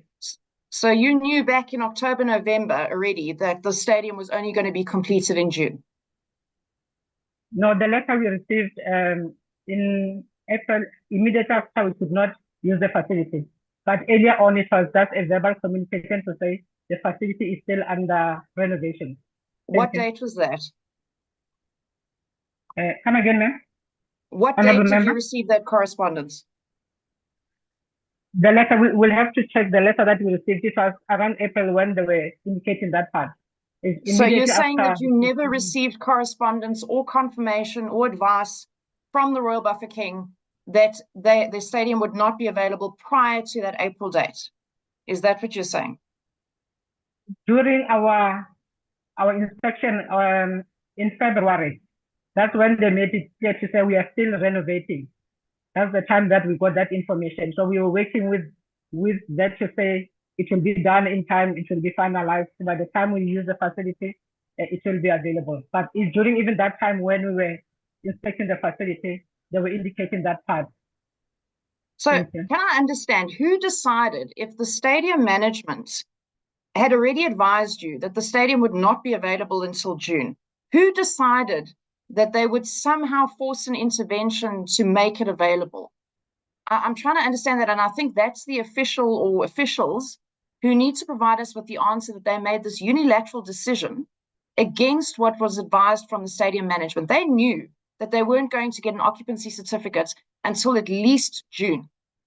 And this was advised. And Chairperson, I would ask that we please request that correspondence from the Royal Bafokeng, because it does exist. So which official decided that they were going to force this issue in February?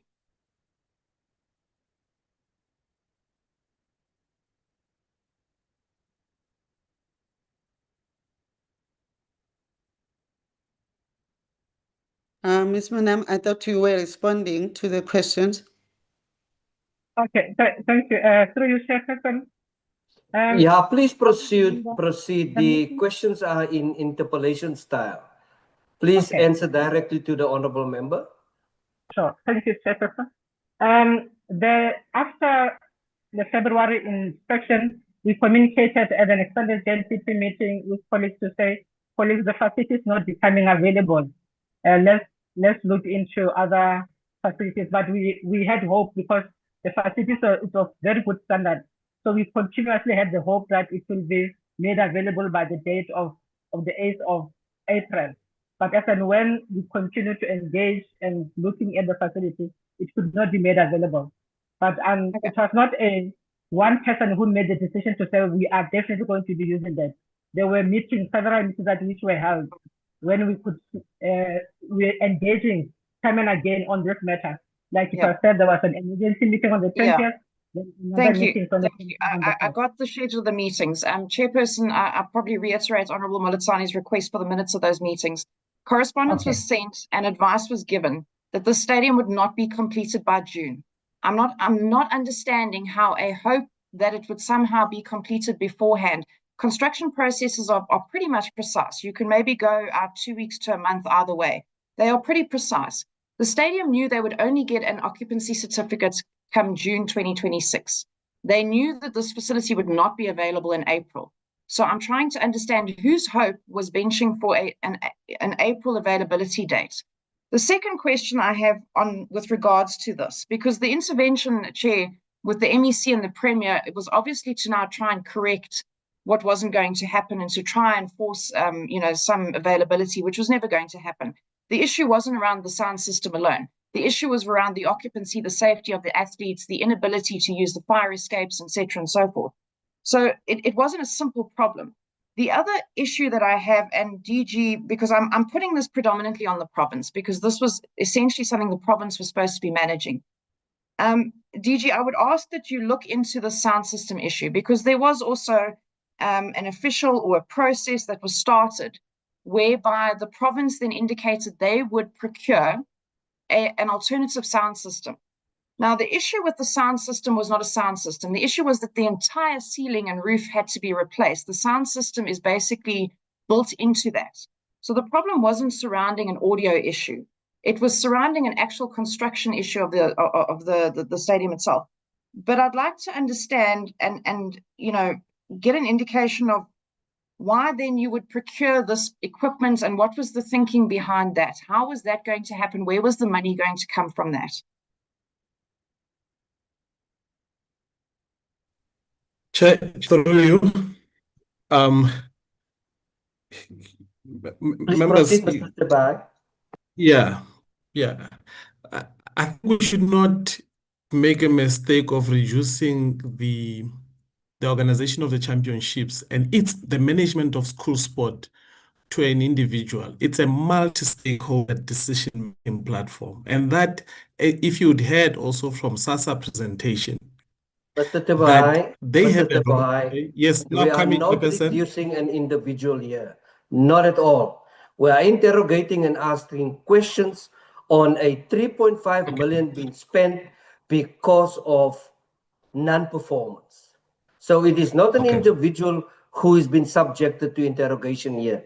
It is various departments. I'm also having questions as the chairperson of this portfolio committee. And I also want to ask SASA questions on their system and how they work and how their governance are working. So this, if we can just do this issue here today, interrogate this very same issue, we will get to the crux of governance and how governance are being dealt with by individuals within that particular portfolio. So the member is doing her oversight job, and I want you not to interfere, to leave the member to do that interrogation, whether it's individual or not, because the member who's asking the questions were present in a meeting with the Royal Bafokeng representatives on what has transpired. Honorable Potgieter, proceed. Thank you. Thank you, Chair. I needed to answer I the don't question particularly- of procurement. Yes, I'm one not procurement. concerned which individual or group, if there was a vote, if 20 people put their hands up and said, yes, we're going to do this, then give us the minutes of that particular meeting, because I know for a fact, and that's why I'm asking you, that you were advised in October, November, you were advised in January, you were advised in February, and you were advised again at the end of March and April that the stadium would not be ready because it would only be ready in June. That was a fact. A hope is something completely different.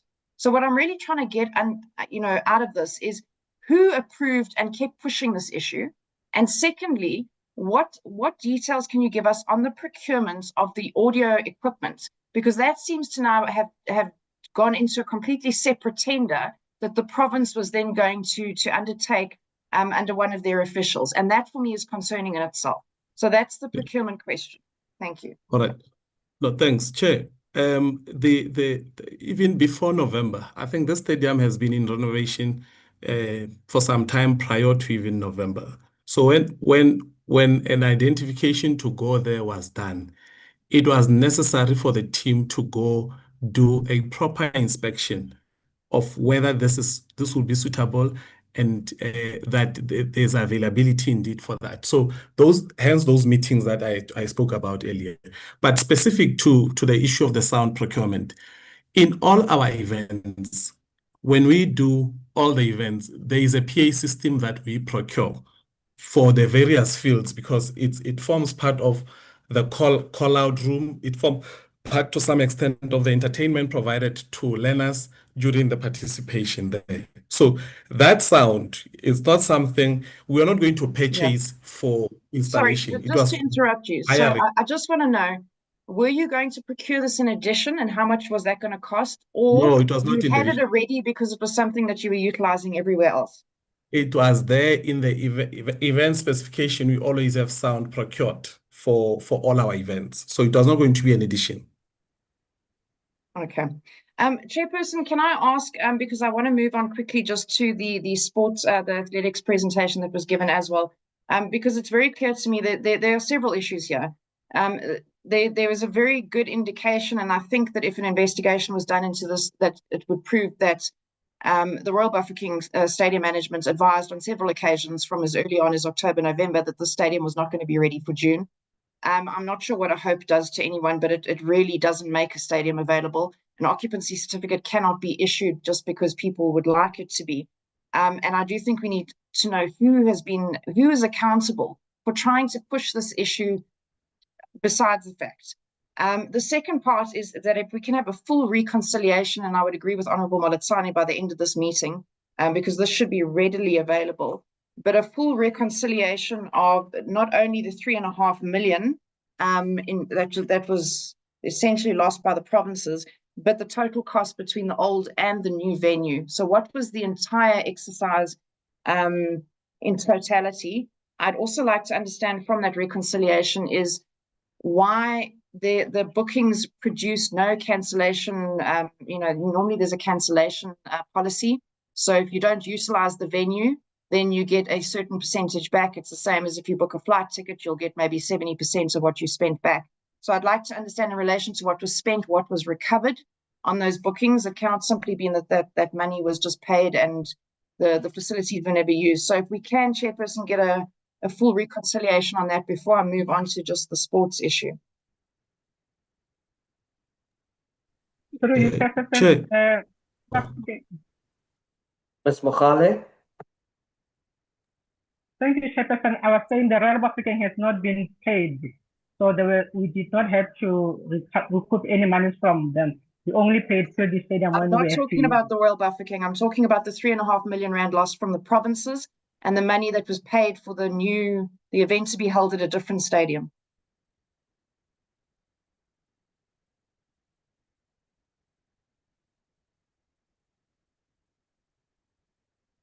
So we confirmed in our meeting on the 18th, and Honorable Malatsane alluded to it, we confirmed that 3.5 million rand was lost by the provinces. Western Cape was 2.5 million, KZN was 800,000, and Northern Cape was 300,000. That's the money I'm talking about. And then obviously the money that was spent in relation to the new stadium in Tshwane, I think it was.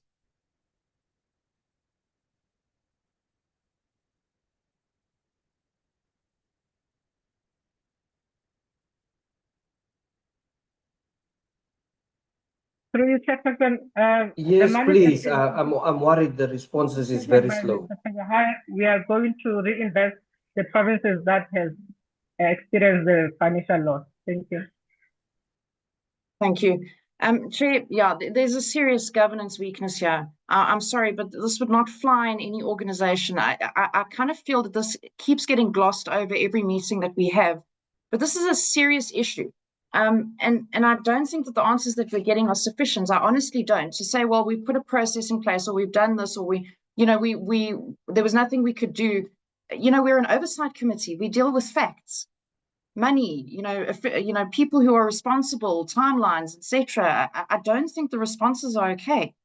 I really don't. This is something that affected thousands and thousands of athletes, and minor athletes at that fact. It's not okay. So, I really would ask that you provide us with the full list of facts that we have requested, and with particular focus on the reconciliation as well as the officials who decided that this should go ahead. Chairperson, just to touch on the presentation from the department, because this is something that really concerns me. And honestly, if you had to do a bit of an exercise on school sports, or the sport ecosystem in the country, the department commissioned a sort of research document from the South African Cultural Observatory, I think back in 2023. And they estimated about 87,500 jobs were supported through sports and rec, which accounted for about 0.85% of our GDP. Then they also put the international average at about 1.5% to 2% of GDP. Now, the importance of this is quite basic. If we actually got South Africa to the point where grants and funding, etc., and all the money that's being spent within our schools was at a point that we matched the international norm of, say, 1% to 2%, at 2%, we'd be adding 118,000 jobs, plus minus, to our economy, which is astronomical. The importance of school sports, I don't think, can be underplayed at all, because it opens up opportunities, not just within the sporting field, it opens it up within various other fields that support that particular sector. So what I'd like to know from the department is why we are not measuring or using sports in schools as a job creation sort of sector. It doesn't make sense to me why the sort of strategy behind this isn't a pipeline that eventually gets you to that space. And the reason, before you ask that, the reason I'm asking that is because if I look at your figures in 2022 and 2023, you state that you supported just over 165,000 learners. In this report, you're going down to 65,000 learners. And I want this response particularly from Sport, Arts and Culture, because DBE is a facilitator and they provide the schools, etc. But essentially, this department runs these programs and puts them into schools. But if I look at the amount of schools, according to the DBE's 2025 report, we have 13.5 million learners in just under 25,000 schools across the country. If I add up your 65,000 learners that were assisted through these programs, that is 0.48% of the entire learner population. And that's if we generously assume that you are not repeating athletes in one quarter to the next. So basically, out of 13.5 million learners in South Africa, The presentation shows us a participation level of about 65,000 learners across 4 quarters at all sort of levels, which is a third of what you were supporting in 22-23. I'm not understanding how we're growing grassroots development and how we're supporting this particular sector, keeping in mind the exceptional ability to create jobs from this and a pipeline that will essentially lead to more economic upliftment, particularly in areas where they do not have access to these things that could be provided by the department. So I'd like to understand what exactly is your model and your strategy surrounding this, outside of just giving us medal figures and figures that aren't really measuring against anything. Thanks, Chair. Thank you, Honourable Member. Response? Can I come in there, Chair? Thanks. In relation to the question of the commissioned report on SACO about jobs created, Chair, I need to indicate that in this instance, the jobs that we're talking about here are specific to the conditional grant. So there are bigger and much more wider programs that are being provided within the sports sector that far exceeds what the grant covers. So, and you can go into professional space as well. You go into university space and also other sectors that are providing things. So when you look at the job factor and the 87,000, it's not only limited to the report provided through the conditional grant that we presented here, so that it can be looked at broadly. So it's part of the contribution that we're doing. So, and it speaks to the second factor of the international benchmarking. We're looking at this as part of the activities, and we're only looking at the direct opportunities created. There are indirect opportunities that comes through procurement when you have events, when you have the delivery of equipment and attire, that we're not factoring into the number of jobs that are created here through the sports programs that are the opportunities that are being provided. So when you look at that job factor and how we're going to have to measure it, I agree with Honourable Member that we might have to look broadly as to what are the other factors that affect this job creation opportunities that come through sport, not only school sport, but broadly. But we can also zoom into school sport and see how does the training, how does the provision of equipment and attire create jobs through procurement, through delivery. Yes. I hear what you're saying. Sorry, Chair, just to streamline a little bit. My concern is not necessarily that. I understand there's over 600 million rand that gets put into the bigger ecosystem, and I understand the numbers are, how they come about and what they conceptualize. What I'm really trying to get at is, what is the economic strategy for sport in schools from the department side? Because if you're only assisting 0.48% of the amount of learners, you can understand that the reach that we are having is minuscule. And that's what concerns me. I talk about the potential to say that if that support, if all funding and grants and everything was done perfectly and everything ran in an ideal world perfectly, you have the potential to add, and let's say even between 150,000 and 200,000 additional jobs into the sector. That's not from a report. That's based on if we had to increase the GDP contribution to 2%. So if we're only reaching 65,000 or supporting 65,000 learners through this, it's a very minuscule portion. So what I'd like to see from you, if you're measuring that and reporting back to us, is what does that look like in the ecosystem? You supported X amount, we're getting X amounts of medals. It doesn't help me to say that Gauteng's doing the best and KZN's doing the worst, because how many athletes are we talking about? Because if Gauteng has got 1,000 athletes and KZN has got 2, then it would make sense why Gauteng is doing better. That's the kind of level that we're not seeing. So I'd like to understand, what is the economic strategy that you are putting in schools? And maybe that's something you can present to us at a later stage, but it is very concerning. There is huge economic opportunity here and job creation opportunity in this department, and it starts here. And I don't think this is what we're seeing, the strategy overall in the department. We're not seeing that. Thanks, Chair. The department? Chair, if I may.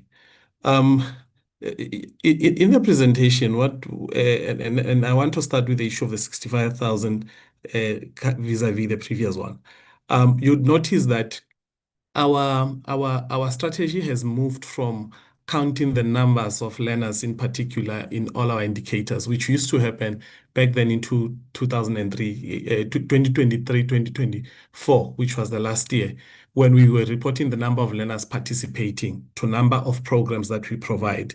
Why was that important? Because obviously, within those programs, you are able to attract quite a huge number of participants through programs, and you can measure them within that. So we used to even have a number bigger than the 65,000, which was 155 to 200,000 learners participating per annum in our programs. So that element of what is the reach? What we have found over the years is that opportunities are created through programs that are provided. If you don't have programs that are being provided, if you don't stimulate participation through provision of equipment and attire, if you don't train coaches, you'll never have that. So the focus that we're looking at is to stimulate that participation. Now, obviously, our focus and we would have to introduce that economic model has not been directly to say what is the economic model when we will consider all factors. The only factor that we've considered in this instance is through the direct employment of people, creating of jobs, and it's through the provision of when we have event and have tender service goods and services that are rendered by the members of the public, but we have not necessarily quantified what that means. By the way, out of 650 million, only 250 is for school sport, and that's the quantity that we should have to benchmark. And I think it's a recommendation that we'll take and see how and use those economic models to see what is the effect of this 250 million, not only job in direct employment and indirect employment that comes. Surely we depend on SCM as well through for those kind of analysis. Thanks. Thank you. Chair, thank you very much. I think, yeah, perhaps maybe I can put this in writing a little bit more, because I'm not looking for the sort of job creation in a quarter or that creates from the outside. I'm looking at the entire pipe. That the creation of one athlete at school essentially creates a pipeline that creates jobs further down the line. It's something that many countries focus on, because for every athlete you create jobs for 20 or 30 or 50 other people. It's that knock-on effect. And if we're not getting the most, if we don't have a proper strategy in schools and it's being applied, uniformly, that's where you're seeing that the contribution to GDP is not where it should be. But I'll perhaps maybe put that in writing, and we can possibly get that kind of reporting going forward. Chairperson, just with regards to before I close off, if I can just request, in addition to the report that we asked for a full reconciliation of the money, both in the new stadium and the old stadium, with regards to the I think it was the NSSC. If we can also get a report from the Royal Bafokeng, because there was a lot of vitriol being thrown around in the media at the time with finger pointing and blaming, etc., which I think was completely unnecessary. But if we could get a report from them, they didn't have a chance to present at this meeting. Possibly they can give, from their perspective, the correspondence that they provided, and we can basically match the two up to each other. I think that would only be a fair way to assess exactly what we've discussed today. Thank you. Thank you, Honourable Potgieter, with specific reference to the communication on the readiness of the stadium. I would argue that will be granted. The Honourable Mtetwa. Thank you, Chair. Good afternoon. Good afternoon to you, Chair, the honourable members, the department, ASA, and everyone who's in the platform. Chair, I want to say to Honourable Potgieter, the contradictions in the responses that I have heard, they warranty us to warranty you to go and open a case against those who are lying against the parliament. of South Africa. I'm ready to accompany you to the nearest police station to go and open those cases. I think we cannot continue as business as usual when people contradict themselves with the responses and nobody wants to take accountability. I think we need to change our approach now. Statutory offense that I often remind people that people are not telling the truth. It's very clear. I would rather therefore go chair and do a cross-examination on the answers that were given today. The first answer, the question that I want to pose is in terms of the LOC, who sits in the LOC? How is the LOC constructed? Mr. Tebahai? Um, directly your program managers, the senior managers responsible for school sport in this instance, Mamoruti becomes the chair, the co-chair becomes the director in the Department of Basic Education. And in this instance, your provincial host would have a person that becomes the deputy. My apology, Mr. Tebehale. Yeah. I'm not asking for names. I'm asking how do you construct it? There must be a policy that says Yes. 2 members from the National Department of Arts and Culture, 1 representative from province. I want that structure. Thanks. Okay. So indeed, you would have at least a minimum of 10 representatives from the national department. Ideally, you should have 10 from the basic education, but because of capacity constraints, they have less. But also, and then the host province will have representatives. And each provincial department would also send 2 people, one from education, one from Department of Sport. And then you'll have the federations. If it's multi-coded, each federation will have a member representing, in this instance, 1 member or 2 members representing the federation, in this instance, which is athletics, would sit in that LOC. And the province in their numbers, they will also include members who are belonging to the host municipality as part of the representatives in the LOC. So roughly you would say in its entirety, what is the limit or what is the maximum? It depends on the services that are rendered. And so you have people that are assisting with accommodation, others transport, others equipment and attire, others game services, and so forth. So those would determine what would then be the required number of representatives in that committee.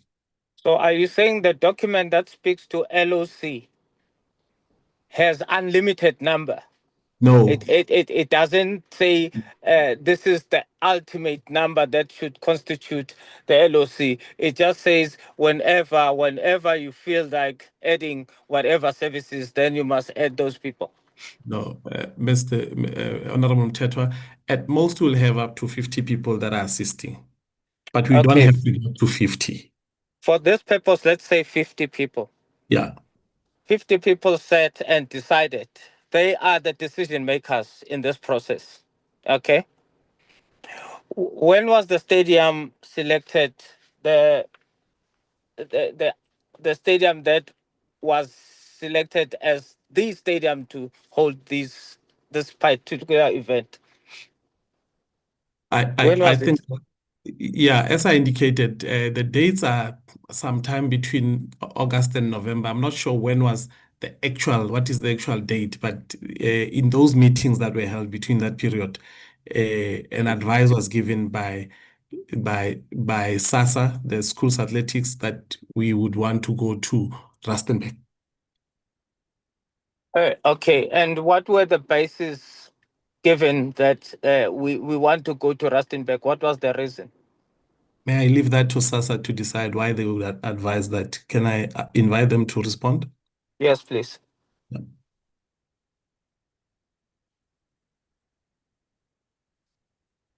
SASA. Sasa, please unmute.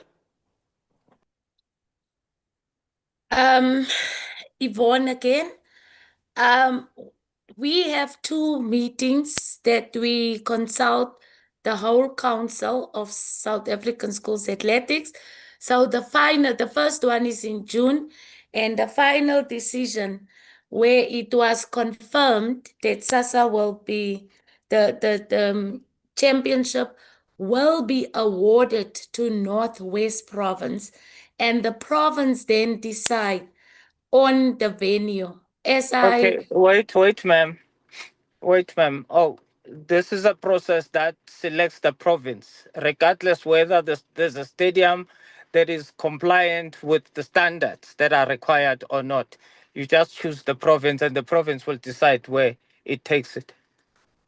Now, honorable member, we look at the stadiums that are World Athletics compliant. So not Okay. all provinces Okay, are able to hold. wait there. Now, you look for a stadium that is compliant. You have Rustenburg Stadium that is not compliant, but you still made the decision to take the championship to that stadium that is not compliant.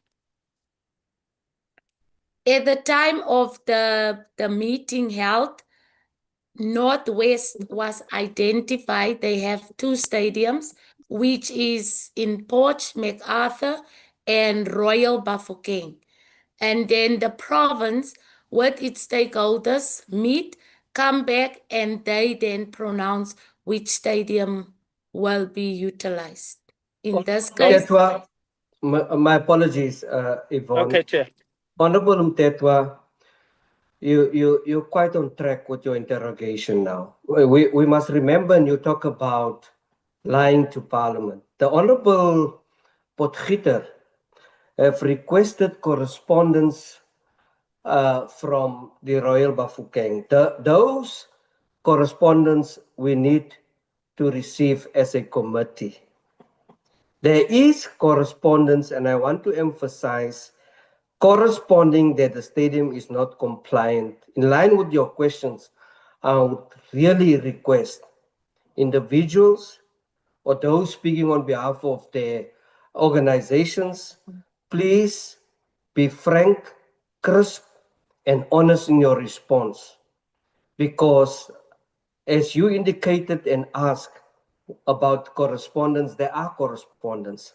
And there are more than one correspondence that have indicated that Bafokeng Stadium, the Royal Bafokeng Stadium, does not comply, is not in possession of a certificate, and will not be able to host those events. So they say a force is a crime. We will see in this particular case who has forced this event to Royal Bafokeng that have cost this country a 3.5 million rand waste down the drain. Please proceed, honorable member. Thank you, Chair. Still on SASA. So you are confirming that you made the decision that the championships will be in Northwest, regardless whether the stadium is compliant or not, on the basis that Northwest has got two stadiums. Is that what you are saying? That was the basis of the decision in your meeting? yes, honorable. My colleague, Mr. Motikuani Victor, who is resided in Northwest, he can take the process further in how the final venue came about then. Thank you. Okay, let me go to the provincial department, because SASA is distancing itself from the stadium, but it is not distancing itself from making the decision. In fact, let me finish with SASA. Now, SASA, when you make the decision based on the province, do you then request the province to present the status of its stadiums? Or you just say, no, Northwest, you are given this championship, you see to finish whether the stadium is qualifying, it's compliant, it is perfect for the event. You just say, okay, we have chosen this. So there's no other process that follows that to check if that particular province has the ability to host. We make the decision. The province then give us a status, and that's why I'm inviting my colleague, Mr. Victor, to explain how the process then followed. No, I'm still with you. I want to know then what was reported to you as the status of the stadium at that meeting. What did the province present? They presented that the stadium is ready. It's just the sound system that was incomplete, which poses a threat. Do you remember who actually in that meeting on behalf of the province presented that status to you? Give us the name. I will ask my colleagues because Mr. Victor worked closely, so he can assist us exactly who we form part of the LOC within the province. But Victor, you know please that assist. no, you can't redirect me. I'm still with you. You know that when decisions are taken in meetings, it means that you are severally and jointly liable of the decisions. Because once a decision has been taken, you all get to own that decision. I'm still with you. You don't remember who said on behalf of the provincial, but you remember that the provincial presented, but you don't remember who presented that status of the stadium. Do you remember? I'll have to consult my minutes because I don't want to lie. Oh, so you don't remember who represented that or who was sitting in your meetings on behalf of the province? Because I don't think it was one meeting that you said. No, from a holistic perspective, from the LOC, it's, I might pronounce his surname incorrectly, Mr. Moniati and Mr. Modikuani, Victor, and yeah. Okay, now you are told that the stadium, thanks for the names, I'm going to come back to them. You are told that the stadium is not ready because of the sound system. When was this? You said in when June, that was your second meeting, your last meeting that you had, that gave you the assurance that indeed the Northwest Stadium is the one. When was this? Do you remember the dates or the month of when this was said, or when this decision was taken? The decision that the stadium is not available or that the stadium is available? That the stadium is available, except that the sound system, there's a problem with the sound system. Around the 20th of June, I can recall that because we were March, because that was when we were in Western Cape. But prior to that, it was the stadium is ready. It's just first was equipment, which we could mitigate with schools around the stadium, but permanently. Please, ma'am, don't confuse me. Okay. You said you were told that the stadium is available except the sound system. Now, when you are Yes. talking about equipment, I'm not certain whether you're talking about the equipment to do what. What are you referring to? Now, in terms of the stadium, not that posed a risk, was on the 20th of June. 20th of June, which year? Not June, March. Sorry, I don't know why June comes to mind. March. March, which year? 2026. March, which year? 2026. 2026. That was when you were told that the stadium is available but only the sound system is a problem. Yes, honorable member. And when was the event supposed to happen? Which date? In and month and April. year? April 2026. Ma'am, can you give me the date of the event? I'm sure you know it by heart. Was it 9 to 11? Let me just double make sure. 7 to 11. 7 to 11. Is that numbers for lottery? April. April. Yes. So you were told in March that the stadium is fine except the system, and then March, April, less than a month, then the event was going to happen, and this is what you based on the decision that the event will happen between 7th and 11th, but you were told that the stadium has got a problem with the sound system. Yes, honorable member. Honorable So your Honorable Mtetwa, I just want to put on record. Yes. The day when the event was taking place in Pretoria, I visited myself and the Honorable Potgieter Royal Bafokeng Stadium. It was still under construction. I just want to put that on record. Please proceed, Honorable Member.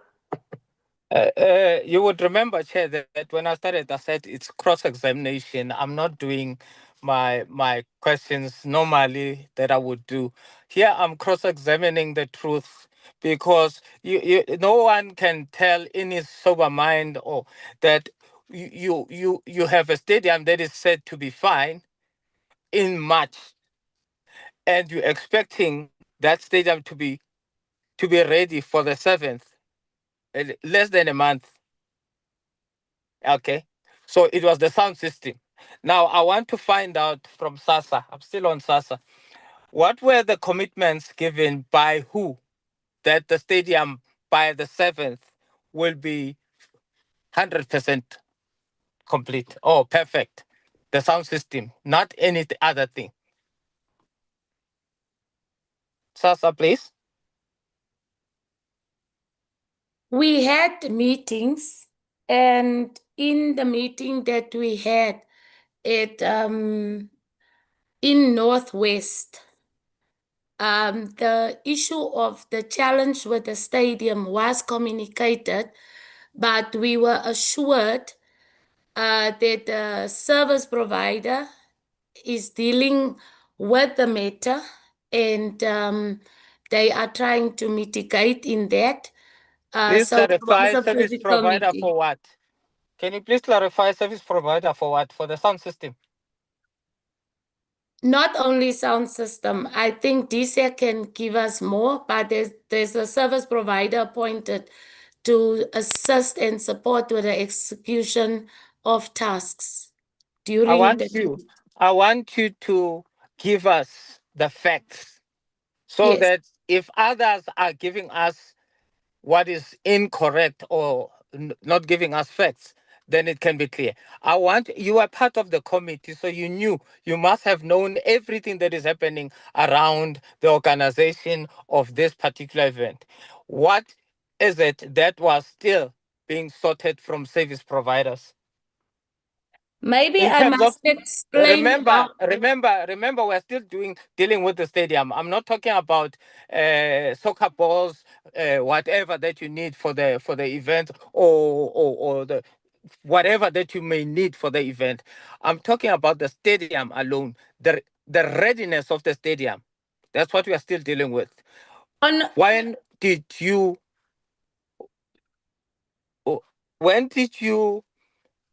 get, or no, you say that you were given the assurance that the stadium will be ready by the 7th and 11th. What commitments were made in terms of the readiness? That the sound system will be bought, that the sound system will be installed, that the sound system will be hired, or whatever. What were the mitigation plans for that, according to you? Yes, I first want to, if I'm allowed to just clarify one thing in terms of the procedures and the LOCs that are formed. No, I don't want procedures, ma'am. I want the commitments that were made. You said that somebody said the stadium is ready, except that there's no sound system, or we've got a challenge with the sound system.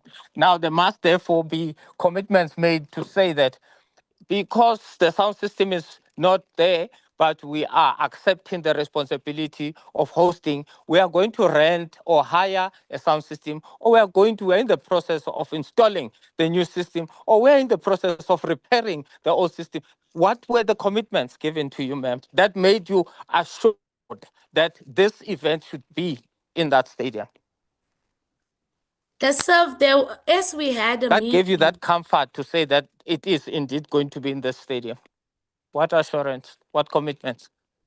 the assurance was that the local LOC, which is Northwest Province, who acted on our behalf because we can't always be there, had a service provider appointed, and he Ma'am, I'm not addressed. asking who's responsible for what.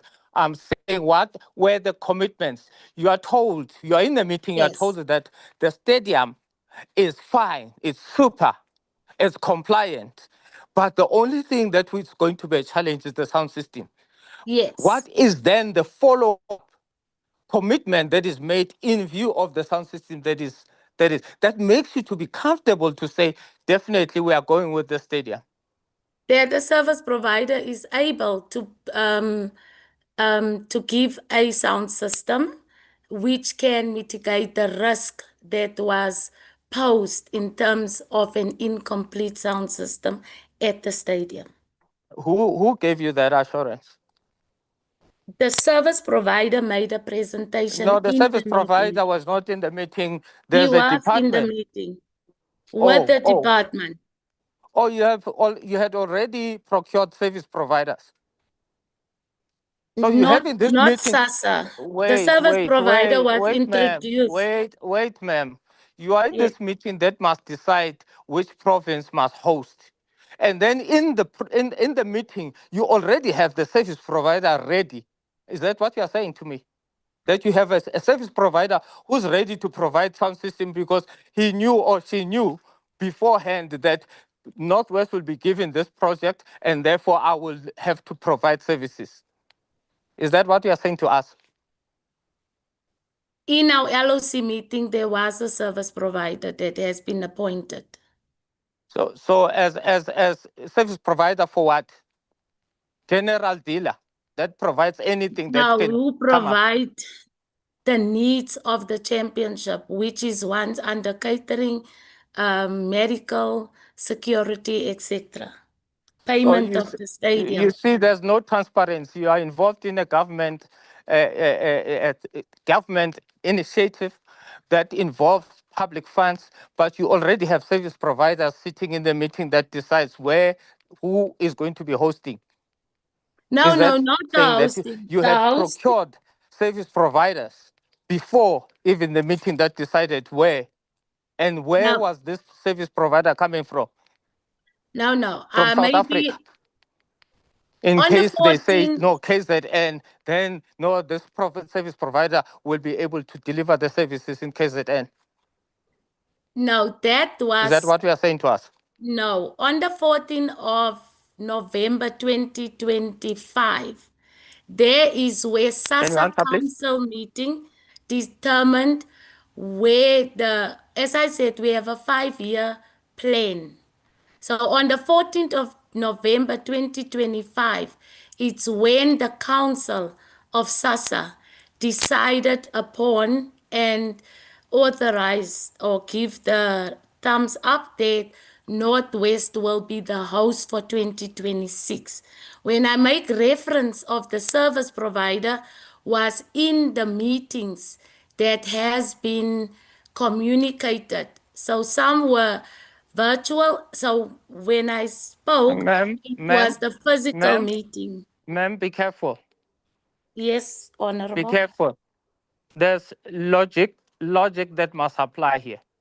I Yes. asked you a simple question. I said, when was the meeting held where it was decided? How did you select the particular province and the stadium that this is the same? And you are speaking now to me as a person who's sitting in that meeting that decides, okay, out of the 9 provinces, we are going to go with Northwest or we are going to go with KZN, whichever province. So it couldn't have been that by the time you are sitting to decide which province, you already have service providers ready. That must have been a subsequent meetings. Don't confuse us. Those are subsequent meetings where we then say, logically, it would apply that that particular stadium has got no water. Therefore, we need a service provider that will provide us with water. That service doesn't have ablution facilities. Therefore, we need this. Don't twist things. Don't confuse things because you are implicating yourself. I'm doing cross-examination because I want to identify people. You are unable to tell us who misled this whole process? What were the reasons for being adamant that this particular stadium will serve their purpose, regardless of being told? Here we are in the meeting, we are told that there, the Royal Bafokeng has got letters that it has written notifying you and everybody else that this stadium is non-compliant. But yet you are not talking about compliance, you are talking about sound system. When I'm asking you about sound system, you are quick to tell me about service provider. You are not responding to the fact that no, at that meeting, the department, the provincial department said we shouldn't worry about the sound system because we will procure a sound system for the stadium. So that I then move to the department, the Northwest department, and not be stuck with you trying to make up everything for everyone. Can you please confirm, were you told by the department or you appointed the service provider before the meeting that, oh, did you procure the services of the service provider before the meeting that decided whether the hosting province will be Northwest? Maybe let me be straightforward with you. Okay. Honorable member, let me be clear. On the 14th of November, that's where the council made the decision that Northwest will host. The service provider was not yet appointed. When we had a physical meeting in Northwest, that is when in the meeting, we were then told that there is serious problems that pose a risk. And that was communicated in a physical meeting in 2026. I just can't recall, was it in February? I can't recall the date where we had a meeting. But the service provider was not appointed prior to the decision who's hosting. That was So after. let me close it like this. I put it to you that you are not telling the truth.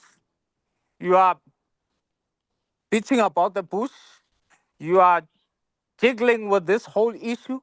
You are not telling us the truth at all because you just said, I was asking you, what made you comfortable to say Northwest can continue hosting, regardless of it saying there's no sound system? I was expecting you to say that the department gave us the assurance that there will be a sound system procured or there will be a sound system purchased for the stadium. Okay. Honorable Now, member, if I you are may saying, answer, that is what I'm saying. What we decided on the 14th of November 2025. Upon you see, attending meetings, even your dates are changing because that's what I asked you initially. 14 I said, November, you it's see now, where we you decide. said to me 20 March. And I No, kept on saying, in 20 no, man. March is where we were told that the venue is not available, and that was No, ma'am, I communicated didn't by the ask you department. when were you told whether the venue is available or not. I In asked you that what led to you choosing Northwest? And you said no, I said, which meeting did you sit in where it decided that the hosting province will be Northwest?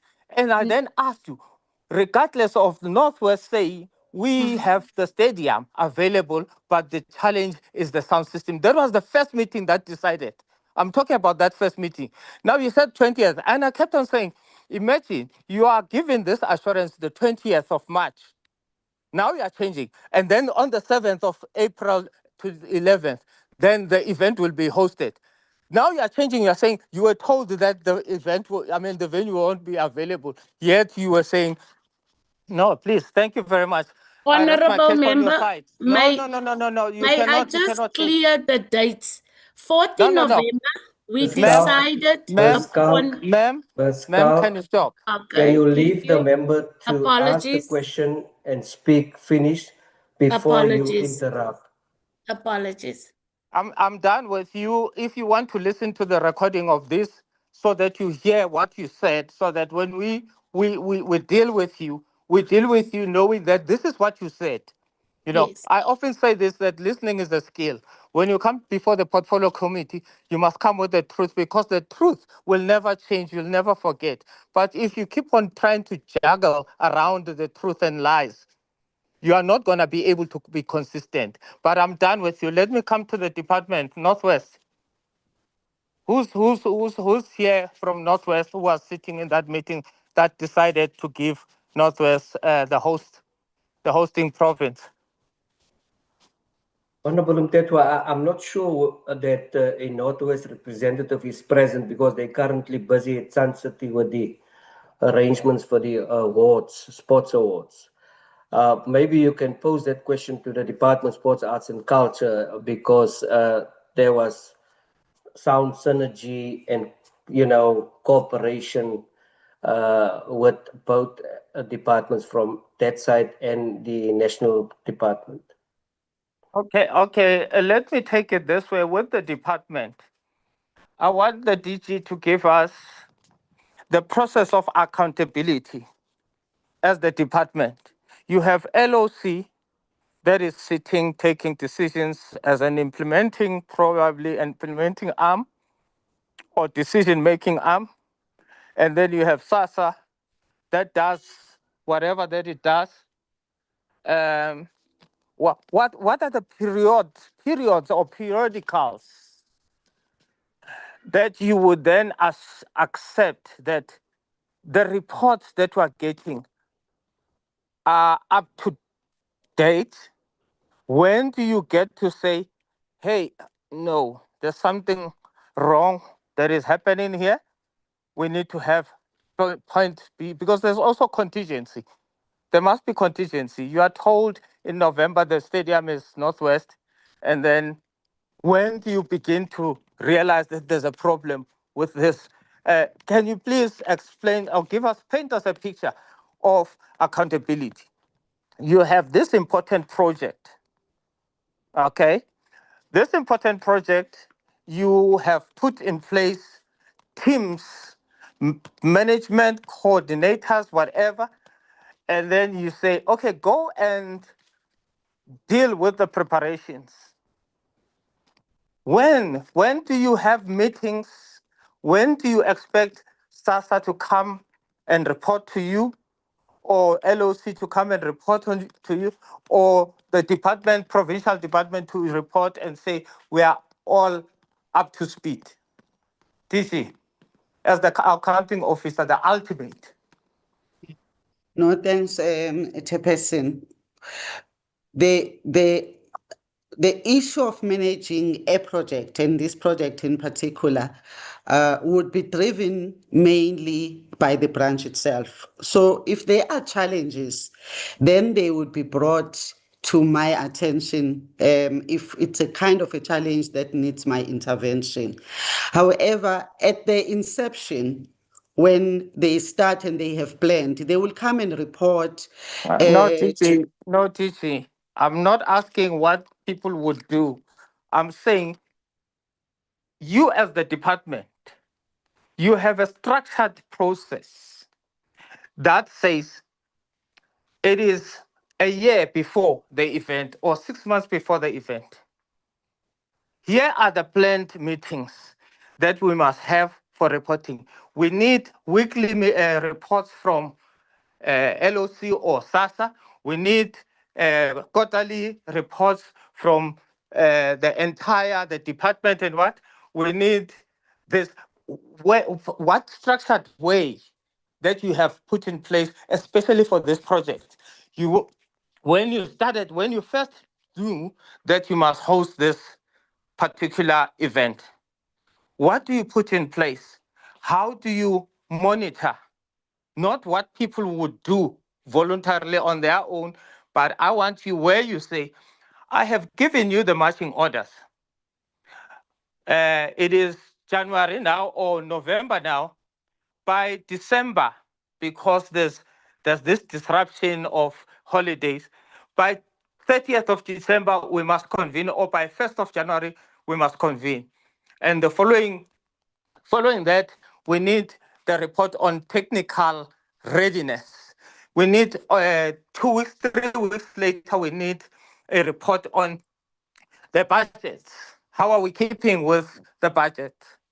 Are we going to be, because this needs constantly monitoring from your department. As the accounting officer, you can't sit and wait for people to come and tell you. What if they don't tell you that, hey, the stadium was bent, and then they tell you the last week like it happened now? So I want you to tell us, take us into confidence that as the accounting officer, this is what we would, or the department, this is what we would then expect to happen in terms of the plan. As the department chair, I would Yes. ask that Tebogo speaks to that, because as a chief director and the DDG, they are tasked with the operational management of this particular project.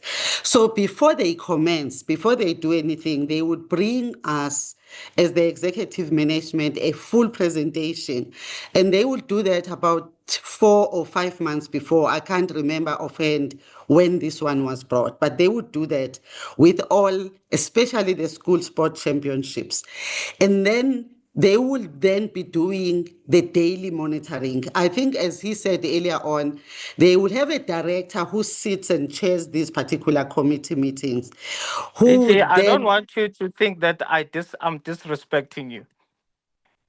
I'm okay. not asking what your juniors or your subordinates would do. I'm saying, as the accounting officer of the department, the people responsible for the project would present a project plan with timeframes. And those timeframes would also attach the monitoring and evaluation process that runs concurrently with the process of planning. Now, you must have attached your signature in those plans, the timeframes, which are what you are going to use to monitor if you are on track, you are achieving what they said they will deliver. You don't just say, okay, fine, you have a plan, go and implement, and not monitor whether they are doing the right things. I'm talking about the department. I'm not talking about those that are implementing in terms of the LOC and whatever. But I'm saying Honorable in terms Mtetwa, let me piggyback on what you are saying. And I'm allowing the meeting to take this way. We are dealing with accountability here. We are dealing with fruitless expenditure, what I would call it. The issues raised by you, Honorable Mtetwa, has to do with governance. And I want to remind the department that this performance indicator is DSEC's APP. And I'm not going to allow DSEC to just, conveniently passing the buck all around the room. It's part of the APP. This performance is a performance indicator. It's part of the APP. And that's why this interrogation is necessary to prevent, because we don't see action. We don't see people have been fired. It's April. It's already it's four months later. Nothing happened. We don't see it. People are rather deployed. to other avenues and giving a nice pat on the back and all of that. So what happened was not a good thing for South Africa and for schools. And it also led me, I'm actually watching this movie, Honorable Mteto asking questions, and I only see one representative of SASSA who is standing in the fire answering these kind of questions. And there are many of them in this meeting. So I'm allowing what is happening now here that I'm saying this to the department. There are so many things that happen in various sectors that we are not satisfied where action was supposed to be taken. So this is not an easy thing. It's a critical issue for us of what has transpired on school sports. Proceed, Honorable Mteto. Thank you, Chair. DG, I'm still on the DG. Did you get a project plan, DG, that you approved and you attach your signature on? Yes, I did, Honorable Member. What was the plan saying, and what were the timeframes given? The plan was indicating that the Athletics School Sports Championships would be held in April, and which is the hosting province for that particular championships. It would also talk to the others, but I'm just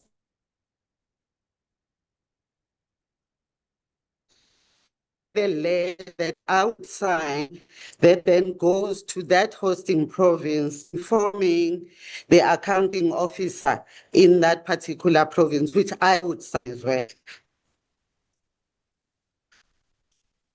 Okay, the timeframes in terms of the reporting meetings. What were the timeframes set in terms of reporting meetings? To you, reporting to In terms you. of what I would then, to me, it would be quarterly reports, not on individual projects, but on holistic programs that that particular branch is doing, including this one. When on did you quarterly become? basis. When did you become, as the accounting officer, when did you become aware that there are challenges? On the 2nd of April, 2026, I had not been informed of any challenges prior to that. So from which month? Should I say November? Would it be safe to say November?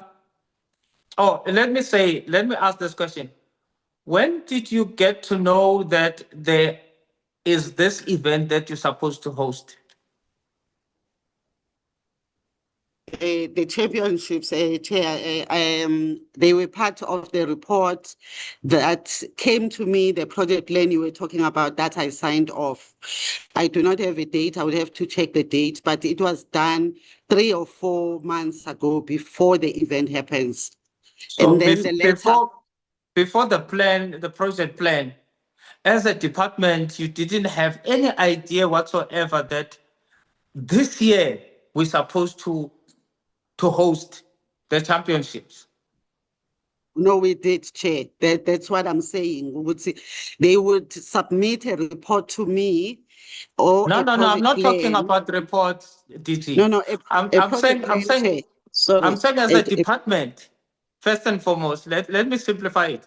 As a department, you have a process, end of financial year, which is in February or March, okay? And then you then plan ahead for the whole year, which then includes budgeting for that year. So in your plan, your whole year plan, starting from March until November, you didn't know that you would be hosting championship before that, before anything. No, I knew. The plan that is submitted by RDSP is for the whole year, all the championships that are going to be held and where they are going to be held in terms of hosting provinces. Okay. When was that?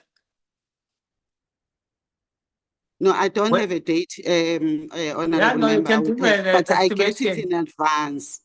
Which month in advance, DC?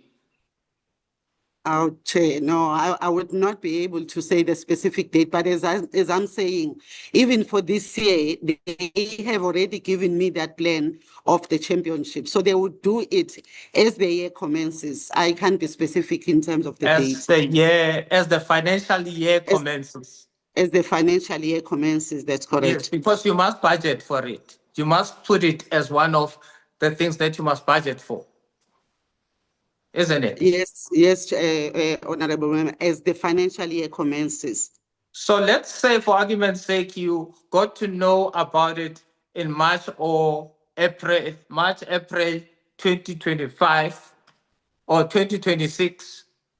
No, 2025, and then, or 2026, 2025. You got to know about it 2025, March.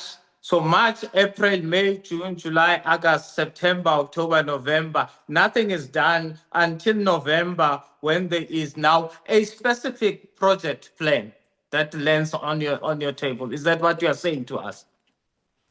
No, Chair, I wouldn't say nothing is done, because once I have approved that particular plan, then the branch, through the seniors in that branch, will then be implementing the entire program in that particular financial year. But as it would be, for instance, for now, they would not necessarily be doing the summer championships. They might be prioritizing the autumn championships. I'm just citing an example. So I wouldn't say nothing is being done, is in implementation. Is there any policy or common practice within the department that says we will only focus on this particular project when it is 4 months or 6 months or 2 months before it happens? Is that a common practice in the department For for school people to championships, start? Okay. for school championships, Tebogo can No, I'm just respond, saying but generally in the generally, department. I'm just saying yes, generally in the department, when there's a project, do you have a situation where you focus on other things, focus and forget about this particular project, and then you say, no, we'll start focusing on that project 4 months before it is hosted, or 6 months before? Is there any common practice or a policy that says so? There would be an SOP generally, honorable member. But I think when you talk about specific focus, it always differs, but there would be SOPs and they would differ from project to project. Okay, let me do this. Chair, I don't think I will get to the end of this. Otherwise, I'm going to take 2 hours with my cross-examination, because it doesn't make sense for me that you have the department that sits and provides us with its budget. Attached to the budget is what it intends to do the whole year. But from March until November is the only time that we hear that there was a meeting that decided which province. Okay. Now, from March to November, that's about how many months? 6 months? March, April, May, June, July, August, September, October, November. That's 8 months. And only then this whole meeting of 50 people, they decide Northwest, regardless of compliance or non-compliance of the stadiums that are there, whether those stadiums comply, they take the decision that it is Northwest.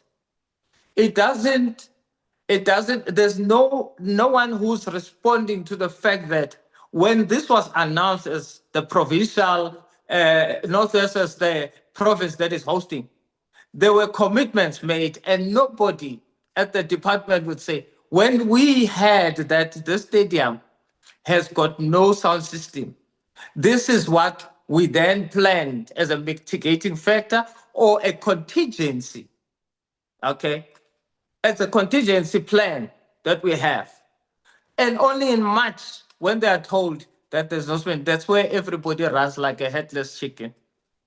I think I agree We need all the meetings. Those that says we had meetings, some we had virtual meetings. They must provide us proof of those meetings and what were the resolutions. I need the resolutions of the LOC that took the decision and what were the basis of selecting Northwest, regardless of it not having complying stadiums. What were the reasons? The issue of the minutes and department.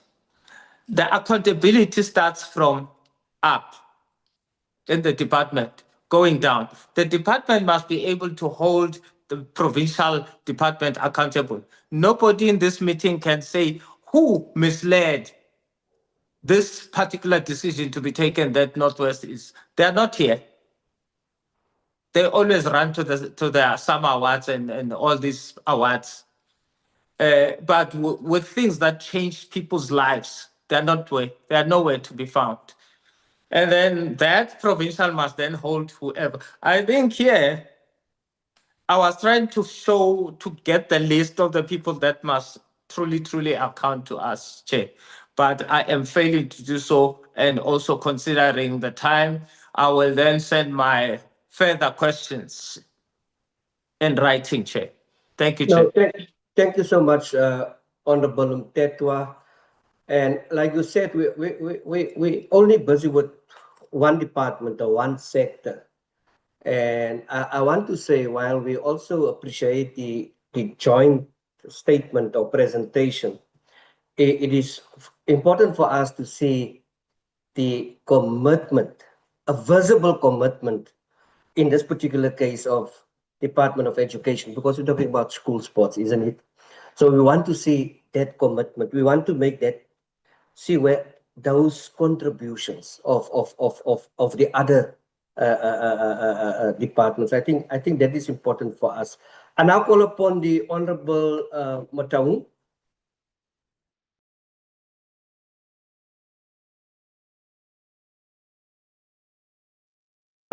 Thank you so much, Chair. Chair, I think I have only few questions. The first question will be directed to the Department of Basic Education. What I want to find out from the Minister is to say, Minister, do you think that the Department of Sports, Arts and Culture has failed this program? That's my first question, Chair. The Minister?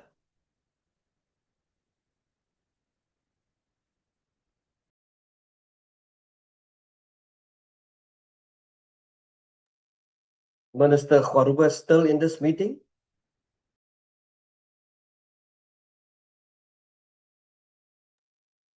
Anyone of the Department of Basic Education?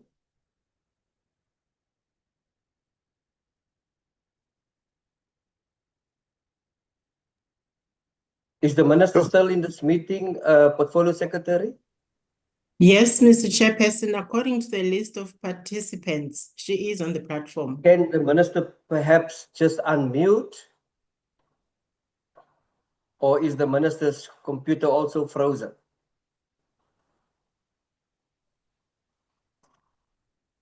Minister Khwaruba? Direct question.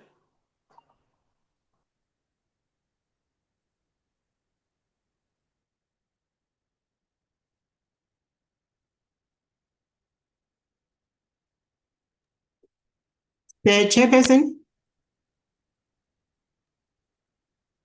Please Mr. proceed. Yokloa?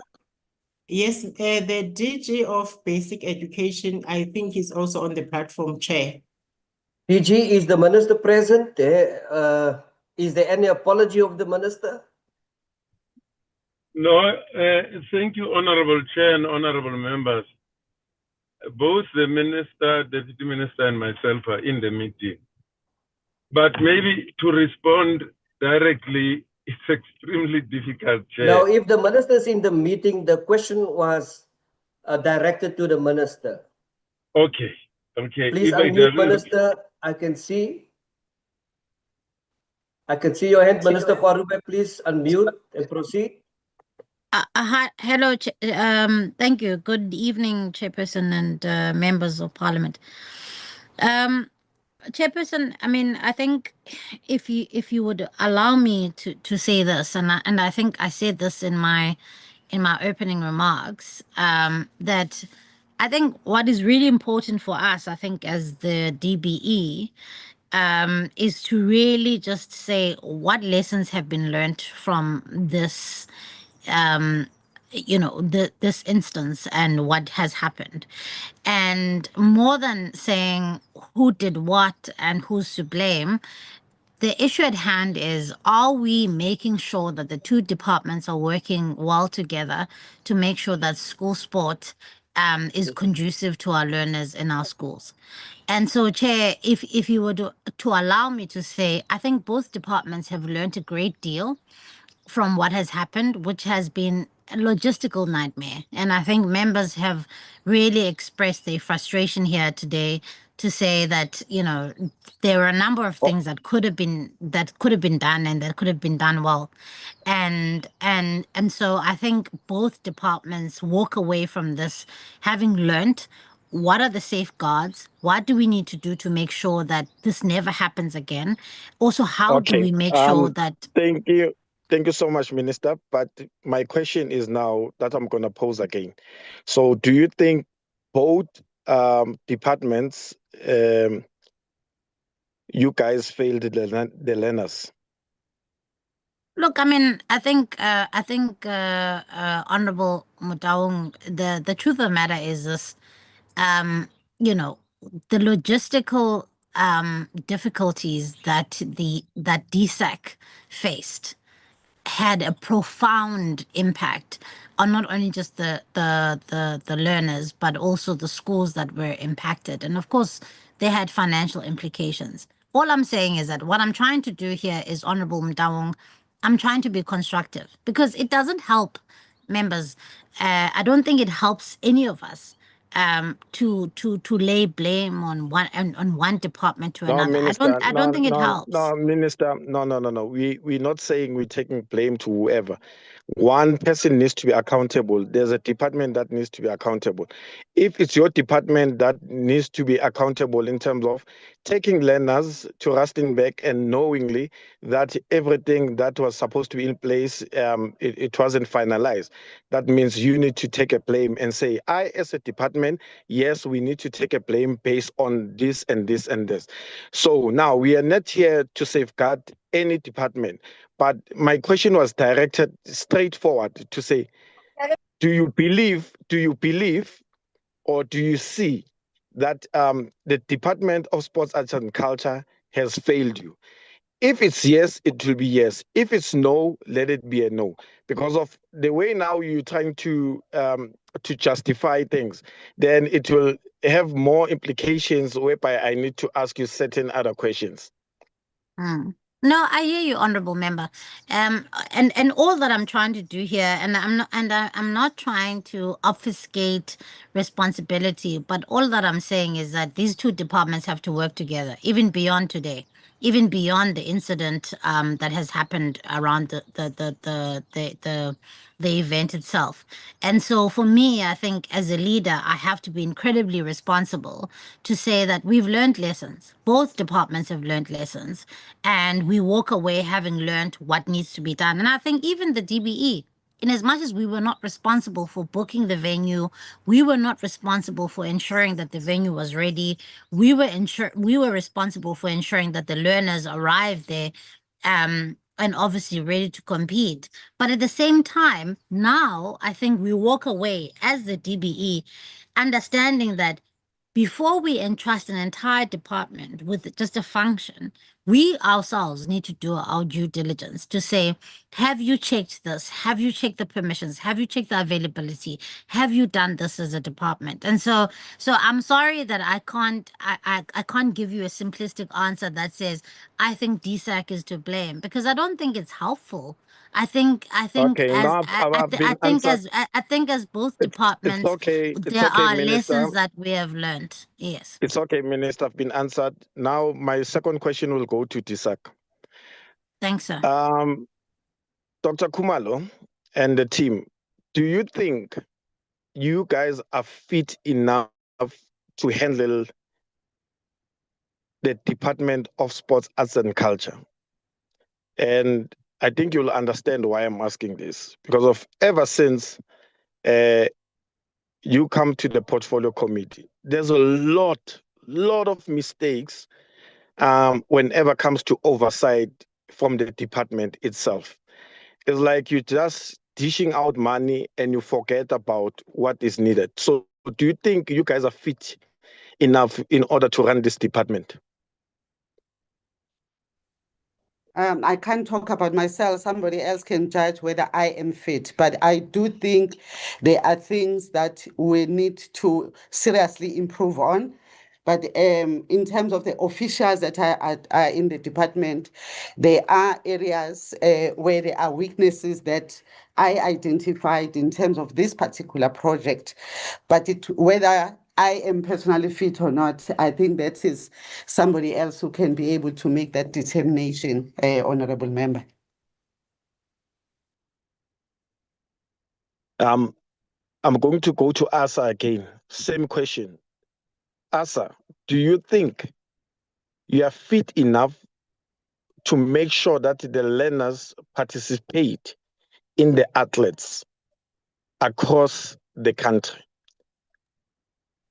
Yeah, can we have the president of SASA respond to that question?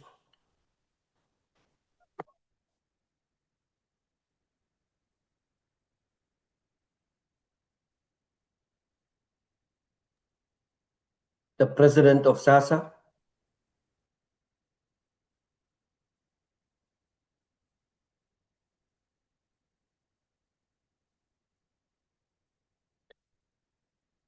Now it seems like they've muted, Chair. Honorable okay. Member, the president just informed me that he has a problem to unmute. I'm not sure if he could be assisted to unmute. Please unmute the president of SASA, or he can communicate through Ms. Kalk.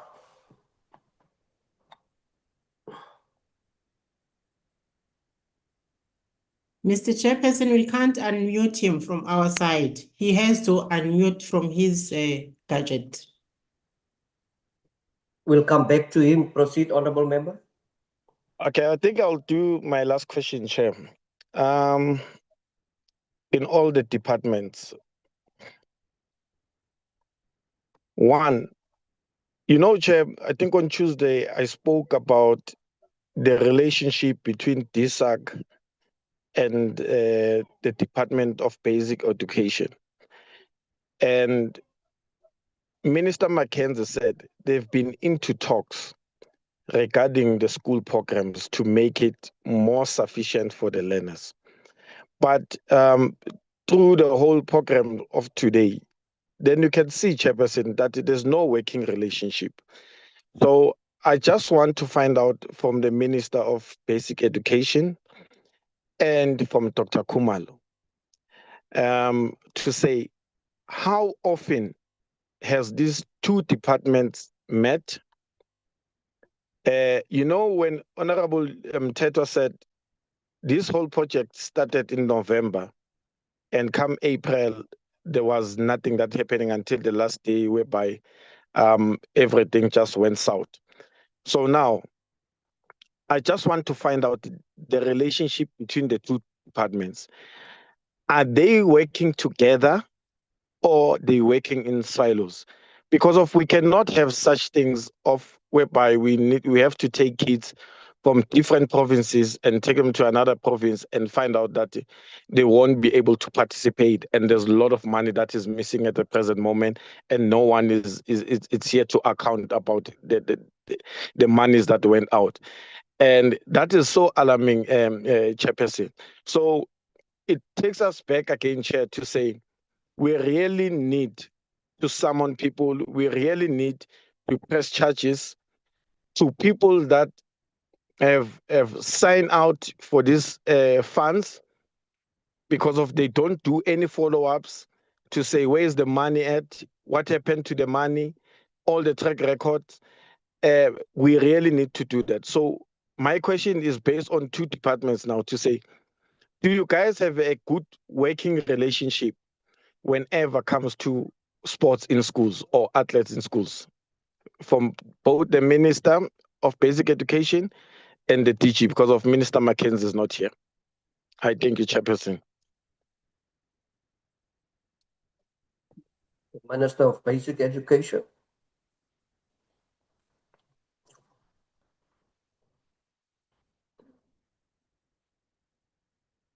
The DG.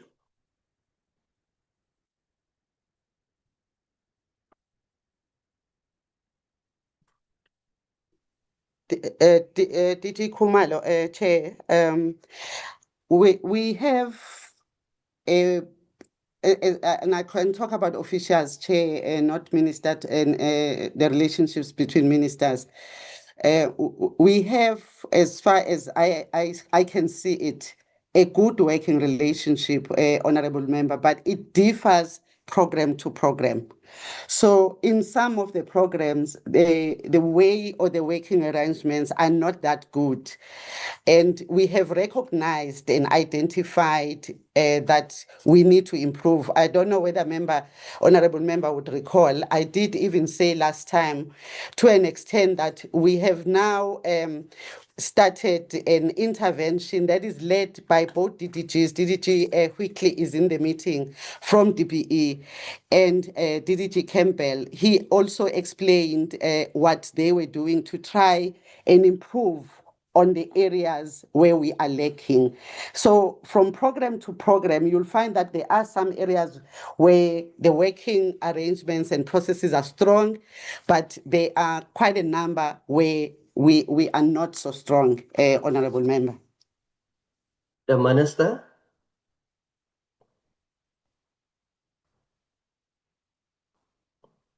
Minister Khwarube. Chairperson, maybe I can come in before the minister does. I want to confirm, No, the question was to the minister and to the director. The minister, the relationships, is it cordial? Is it good? Yeah.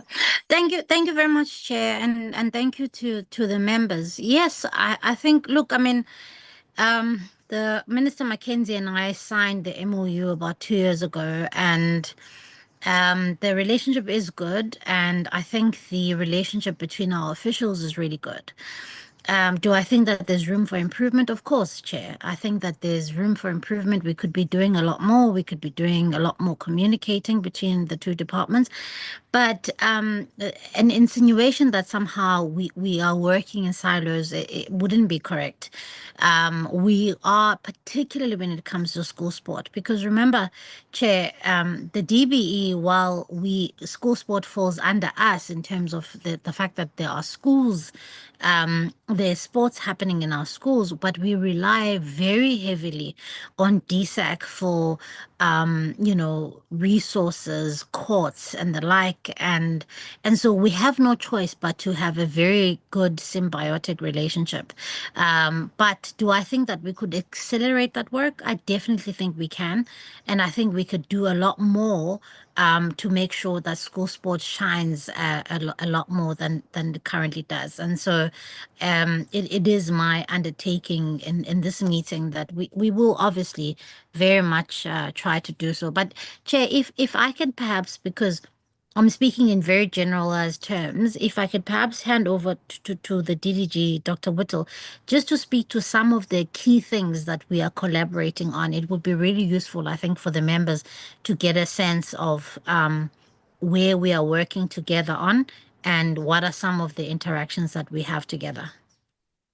Okay, I'll grant that opportunity, Minister, but also if Dr. Whittle just, dwell around the school sports appetite surrounding the Cricket World Cup. Is there any synergy, cooperation with the Department of Sports, Arts and Culture? I'm asking this question because I remember this has been posed once to the Department of Basic Education, and they could not confirm as to whether the Department of Basic Education will have a cricket bat and a cricket ball in every single school in South Africa during the World Cup. Dr. Whittle? Thank you very much, Chairperson. So, just in terms of the initial question about how we work together, and I want to confirm what both the Minister and the DG has indicated, that we've got a very good relationship with the colleagues from DSAC. We cooperate, of course, through the JNTT. And like the DGs indicated, that some of our codes are stronger than others, but the officials meet regularly. I, have met with my counterpart, DDG Campbell, to reflect on some of the difficulties that we've experienced around the organization of this particular athletics championship. And we, as part of that discussion was also, we were also preparing for the summer champs that's going to happen in Limpopo at the end of the year. We are, of course, working very closely with Cricket South Africa and DSAC in terms of preparations for the World Cup. I don't think cricket is the kind of code where we necessarily be in every single school, but as you know, we've got a long-standing relationship both in our primary schools and in our high schools with Cricket South Africa. And we are, of course, working with them to ensure that we are properly prepared and that our young people can benefit from this particular World Cup. Thanks, Chair. Thank you so much. Tell me, is the issue of the president of SASA sorted out, Ms. Kalk? Good afternoon, Honorable Chair. Please proceed. Yes, Honorable Chair, in response to Honorable question is that we are really fit to drive this organization. We've been driving these organizations for years, and we've been trying to collaborate with whoever wants to collaborate with us. But I can assure you, we are more than capable to drive this organization. Mr. Kumalo, what are the reasons that you did not drive the discussions today as the president of SASA? Is there any reasons why you've been quiet? I've been trying, Honorable Chairperson. My gadget was failing me. I'm now using my phone after trying a lot of time, and I even called Ms. Skalk to say, can you please assist me? What must I do to unmute? Because I've been trying to raise my hand. I've been trying to unmute. I couldn't, because I felt that it's my responsibility to also respond and take a flag if we are failing. But I couldn't, and then finally I used my phone, and I'm available, Honorable Chair, to respond and take questions and respond and take responsibility if we have failed, and then going forward. Thank you so much. Noted. The Honorable Mataung, please proceed. No, I'm done, Chairperson. That's all that I wanted to say. Thank you so much. I'm now going to give an opportunity to the Honorable Nkosi. Thank you very much, Honorable Chair. Greetings to your good self, honorable members of the Portfolio Committee, the department, and everybody present in the platform.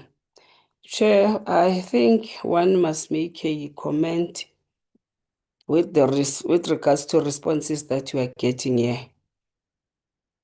And Chair, when we summon people to come and account to the committee, people must prepare themselves. And when listening to the responses, there are those that are just responding for the sake of responding. You could see that they were not prepared, they don't care. And Chair, we must caution them. Department, when you call people to come here, please prepare your people, because seemingly you don't care on what you are saying to us, and it's very painful. Look now, it's 5:30. Since from 9:30, since from 2 o'clock, we're in a meeting, but we don't get any joy, Chair, in some of the responses that we are getting. We are just asking for the people that I don't care. And going back, they must know that we are not happy. And there were reports that were requested by some of our colleagues, like Umletsane and Mteto. We need to get those detailed report. But I've got two questions that I want to ask, Chair. What is the total quantified financial loss? What is the total quantified financial loss with regards to transport, accommodation, logistics incurred by provinces, particularly Limpopo and Western Cape, because of the initial postponement? And has any of this been classified as fruitless and wasteful expenditure? Department, can you please tell us what is the total loss that you have incurred with regards to the postponement of this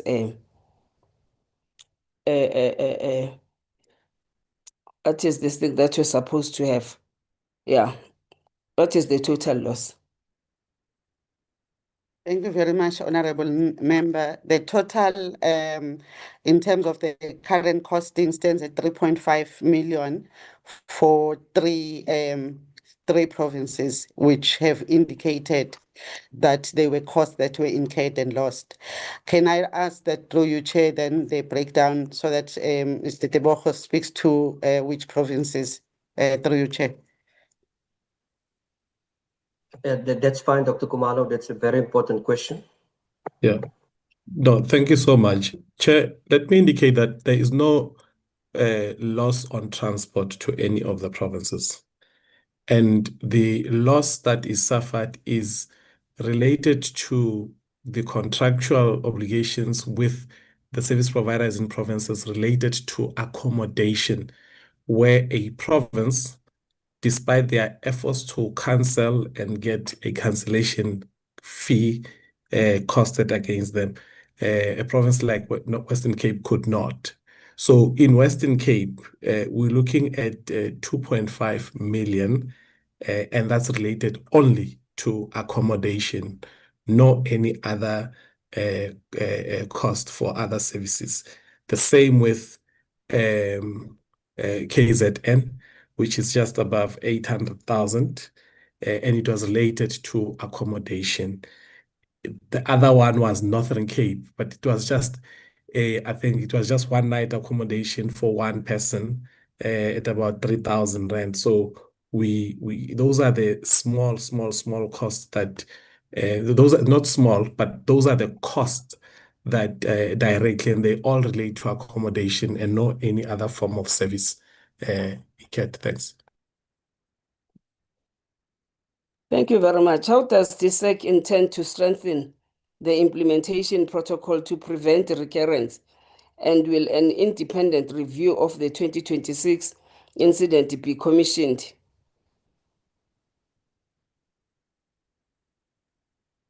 Thanks, Honorable Member. If Tebogo, you could ask, you could assist me again. Yeah, thanks, DG. And Honorable Member, thanks for that question. Directly what we are doing, and I think it also relates to Limpopo. The important thing about all these venues that we need to host the championships at is to get a proper and certified provision of availability of both accommodation and facilities. And that needs to be a process that we say at least the minimum of 3 months before the event, we need to do that. So we're doing that already with the next event because of this previous experience. That's the first thing. But the second and important part to it is that we need to, when sporting codes decide to elect or select a particular venue, until a certification of occupation and availability of that facility is given, the suggestion or the idea will be treated as just a suggestion and not a confirmation, because to accept what the code provides without any certification of compliance with that venue, it puts us at risk as a department. But thirdly, it's also to ensure that at operational level and program management level, we do also insist on compliance with these minimum standards, and the compliance should also include, amongst others, that the entire project management team needs to certify itself, because you see, when we leave the decision to be dependent on one party without communicating with the other, and I think that's the essence of this whole conversation, communication, it then leads us to making decisions that are not consistent with the desires of the other, and we need to collectively take on the responsibility around these decisions that we take. Thanks. Thank you very much. I think it will be much proper, because if you are planning for activities like this and you don't meet, you don't check, you don't do anything, it's a problem. One wonders as to how did you reach your agreement in making sure that you are taking an event to a province, but you don't even have meetings to prepare yourselves with regards to that. I think working in silos, it's not right. You need to improve on that one. My last question, Chair, is given that only 6 million of 72 million school sports championship allocation is ring-fenced nationally, is current funding sufficient to absorb venue change contagious for future championships? Thank you very much, Chair. Thank you, the department. Yeah, Chair. The 6 million ring-fenced for championships, it's 6 million per province. In fact, it's 8 million per province.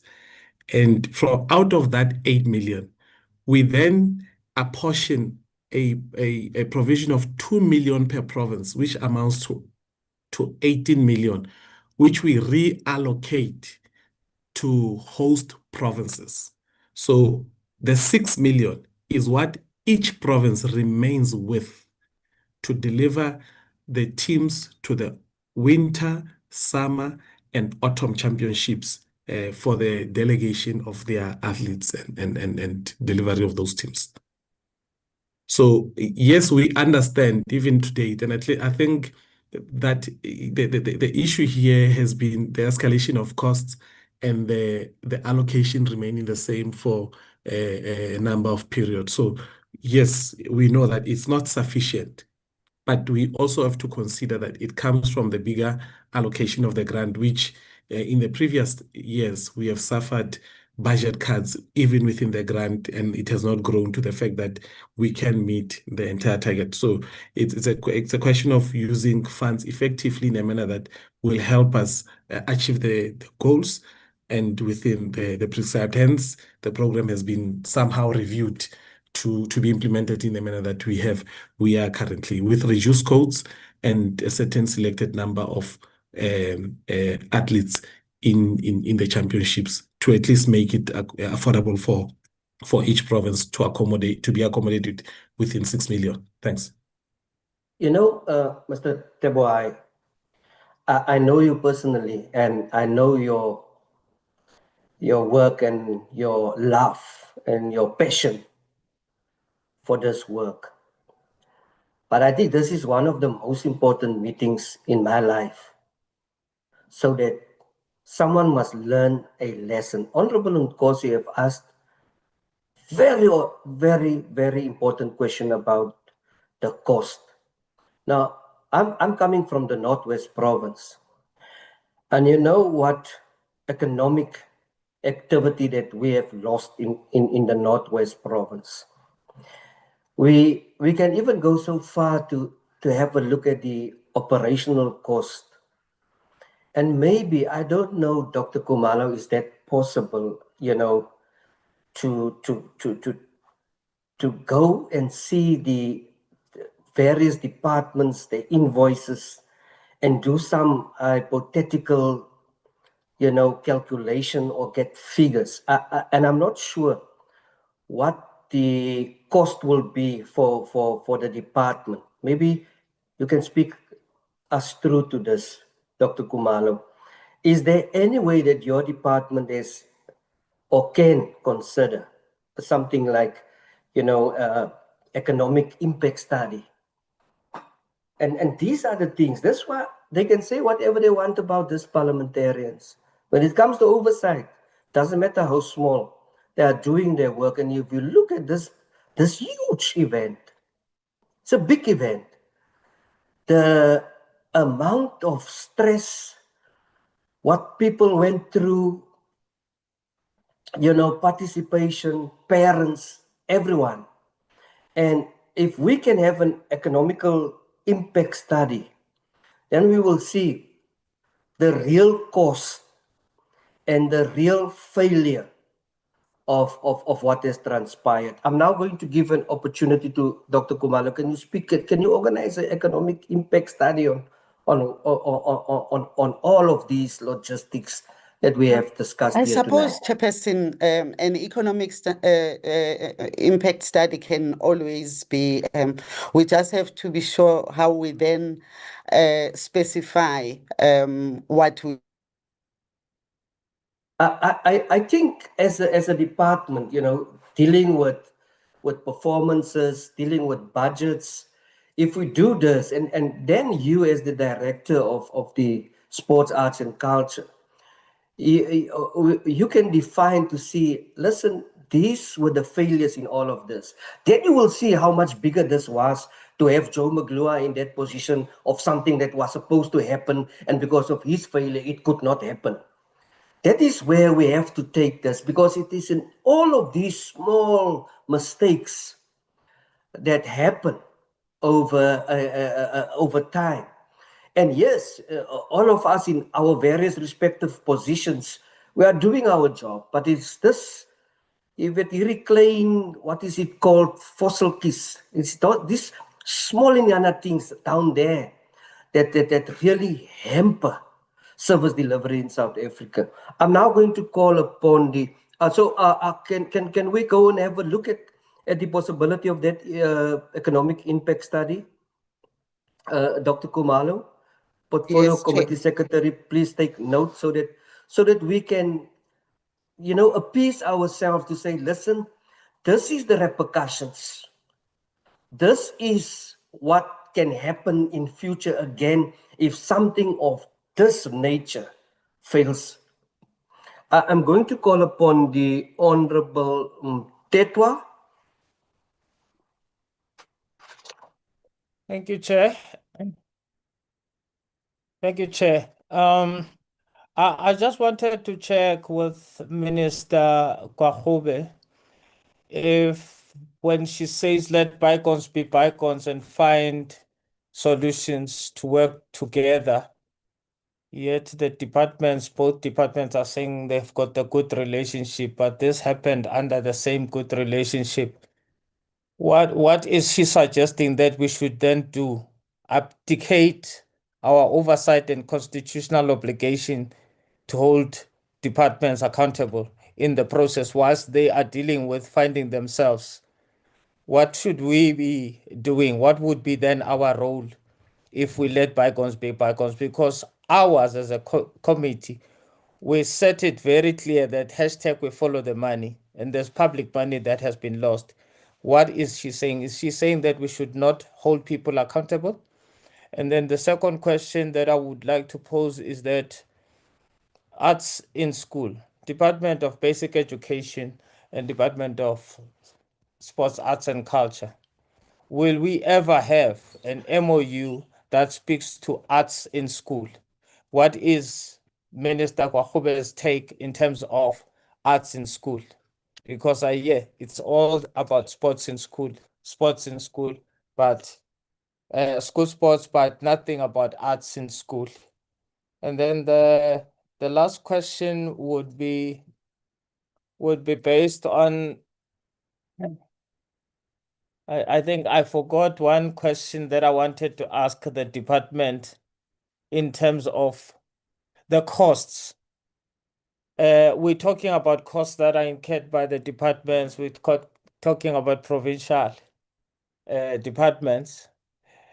Did you do an inquiry or a study or a research or whatever information gathering on how much parents of the children that were involved lost in whatever that they had paid for and planned for? Because it seems like we're only concerned about departments, but there are parents, poor parents here who spent their last cents. What was the plan? What is the plan around that? Was there any discussion with the parents? What's going to happen with what they've incurred because of lack of coherent planning by the departments, both departments? Thanks, Chair.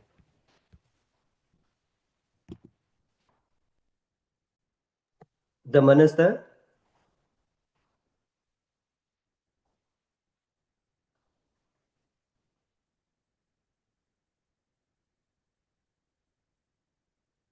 Thank you very much, Chairperson. And thank you to Honorable Mthethwa for the question. There are two questions which he posed to me, and the one around particularly art, which was quite specific. I'd like to, if with your indulgence, Chair, direct to the DDG, Dr. Whittle, on some of the work that we're doing around art in our schools. But the first question, I think it's very much directed at me, and I think I should be the one to answer it. Chair, I don't think that the Portfolio Committee should overlook anything that government does. Where we fail and where we spend money and not deliver what we said we would deliver with public money, we should be held accountable. And so what Honorable Mthethwa was asking, he's asking, should Parliament overlook the fact that there was an error made in the organizing of these games? I don't think Parliament should ever overlook anything. Not even a rand that is spent of public money should ever be overlooked by Parliament. And so for me, and while I'm the only minister here, because my counterpart isn't here, of course there are as the Portfolio Committee has heard, there are shared responsibilities, and there were responsibilities that the DBE ought to have had, and DSAC ought to have had. And my principled approach is that there can never be a scenario where the Portfolio Committee can say, just simply because you acknowledge that you made a mistake, we cannot hold you accountable. And so this is the reason why I'm here, Chairperson. Even if my counterpart isn't here because he's otherwise held elsewhere. But the truth of the matter is that we have to be held accountable, because the work that we do is not only just about government services, it's about the people, and it's about the learners, and it's about ensuring that we spend public money correctly. And so what the Portfolio Committee decides to do here onwards about the logistical nightmare that these games were, and the money that was spent, we will accept whatever sanction that there is, and we will accept whatever the view of the committee is, because quite frankly, this was a government failure. And so to Honorable Mthethwa, yes, we can't shy away from that. And of course, in an earlier question that was asked by honorable members, I said, I'm not in the business of saying who am I laying blame on. But ultimately, at the end of the day, the members of this portfolio committee have a responsibility, and their responsibility is to represent the people of South Africa and hold its government accountable.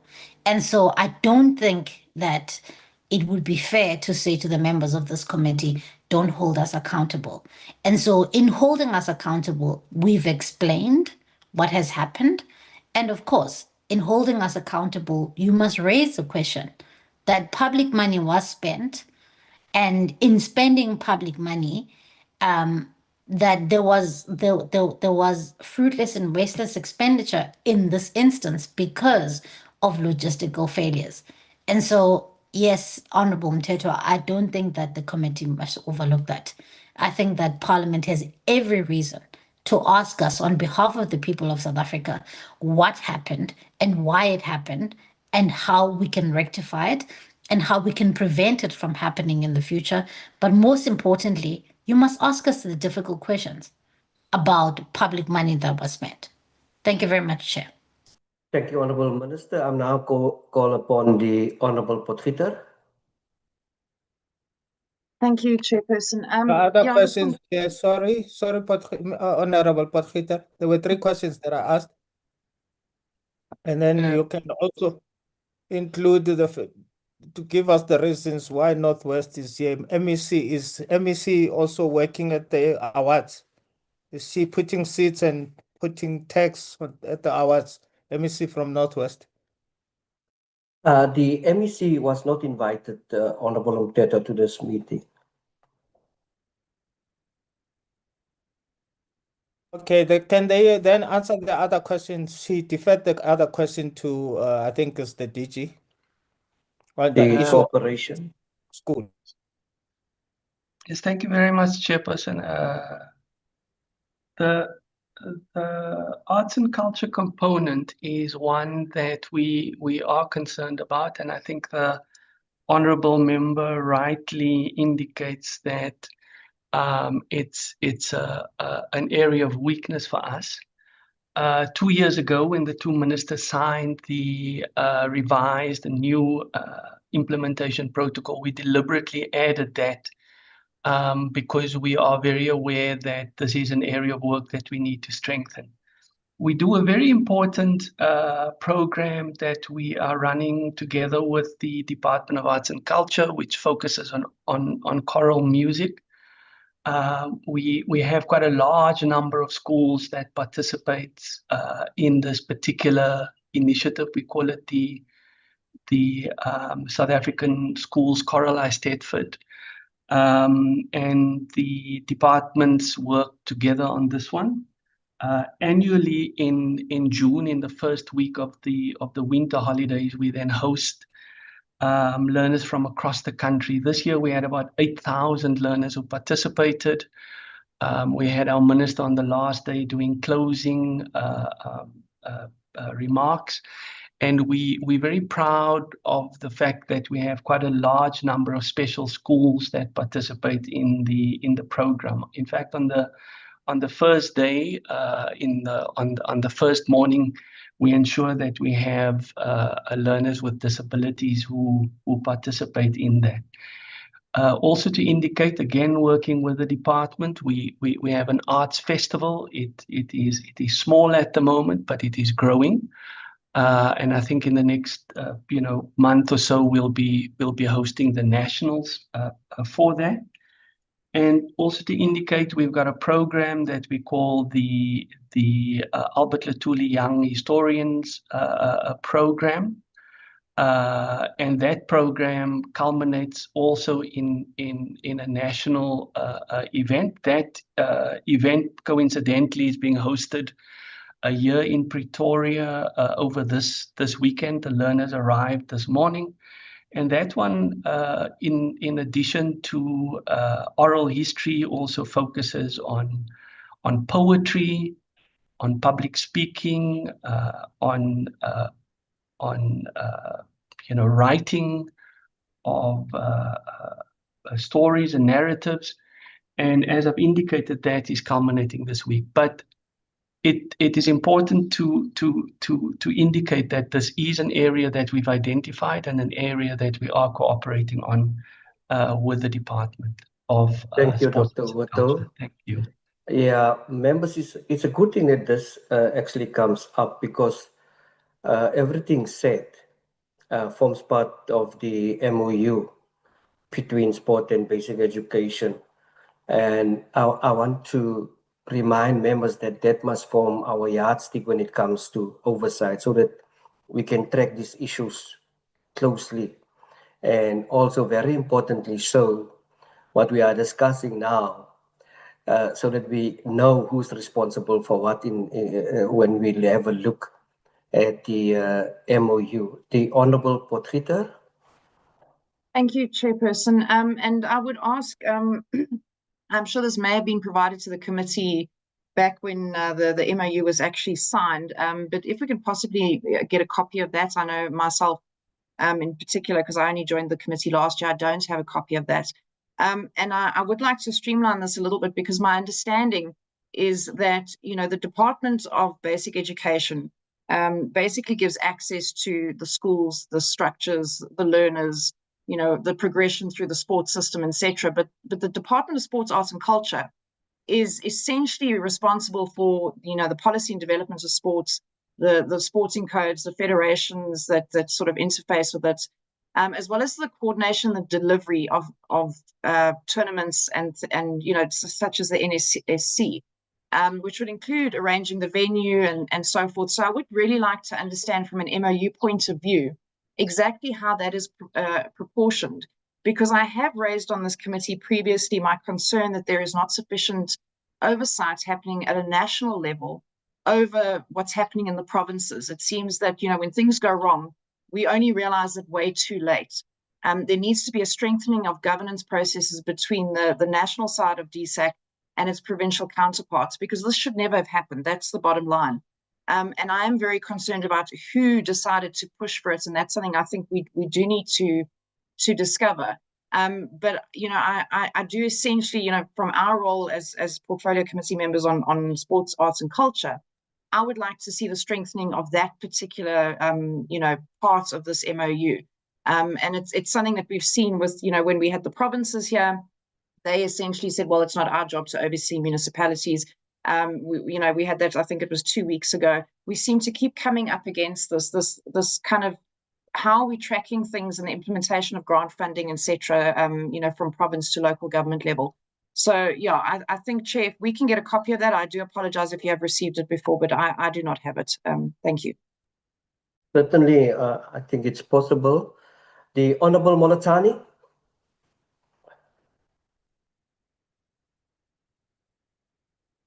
Thank you very much, Chairperson. Chair, I just want to check with Department of Basic Education. How much are they contributing to this school sports athletics? From their budget, how much are they contributing?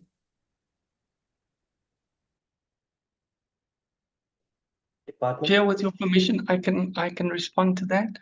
Yes, please. So we rely quite heavily on the resources of the department that's available through the conditional grant, as colleagues have indicated. Our provinces, various provinces, do allocate from equitable share to the programs as well. I you know, obviously don't have those figures available, but we're more than happy to provide those in writing to the committee after this meeting. Thank you, Chair. Thank you. Honorable Molatani, you done?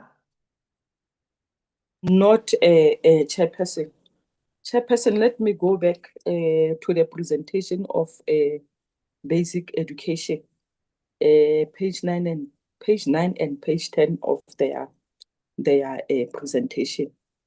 Can Department of Basic Education finish the PC with the breakdown support it gives to DSEC in implementing this school sports program? Because it can be that they are not they are relying on the grant and the provinces. As much as it is the program of the department, they must also assist the department, because we can't be sitting here to them if they don't contribute anything. Lastly, Chair, I think I would like to forward my recommendation if Chairperson allows me.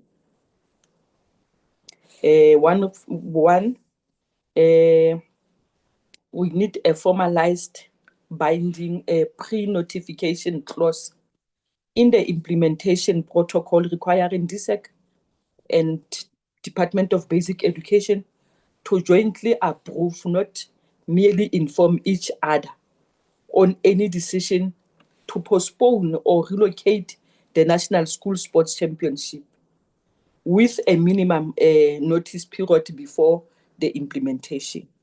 That will be the first recommendation. The second recommendation, we need an establish a standing joint crisis response committee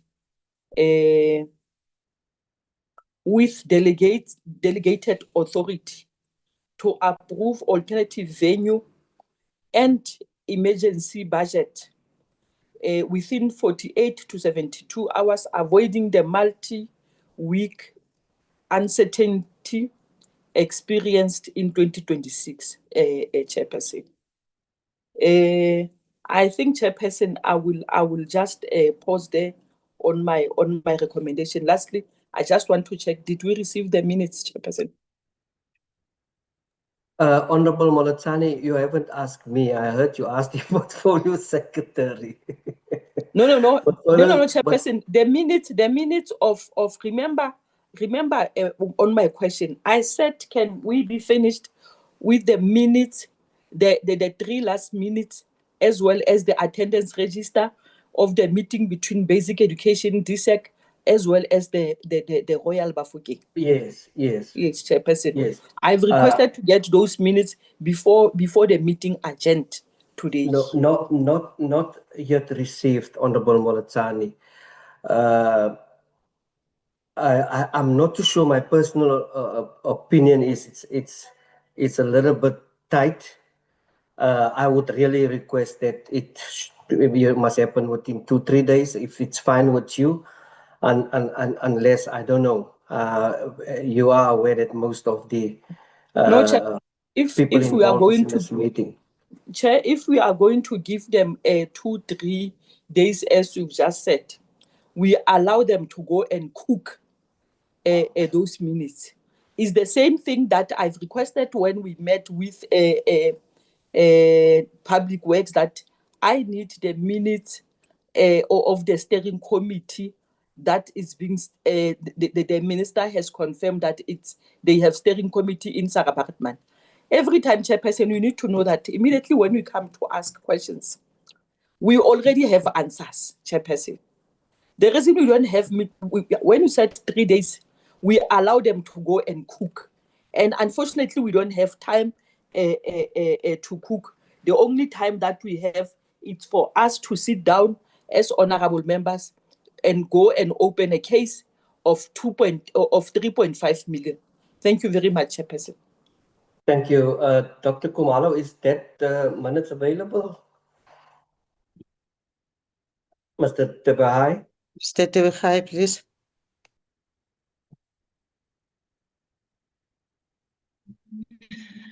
Chair, thank you so much. Chair, I think given the recommendations that have been indicated, the minutes we will avail, Chair. I was just checking with Mamuruti here regarding the compilation of those minutes to be forwarded for the meetings that the extended and LOC had in preparation for the event.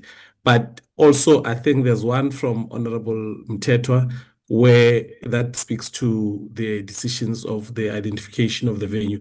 Those I think we'll get from SASSA and forward to the committee as soon as we receive them. But the ones from the joint committee that was preparing, we will forward through Chair. When can we get that? I'm sure that there is Yes. a file. But they are ready, Chair. Yeah, I think I've raised the issue of the minutes almost at 3 hours ago. Meeting. 3 hours ago, Chairperson.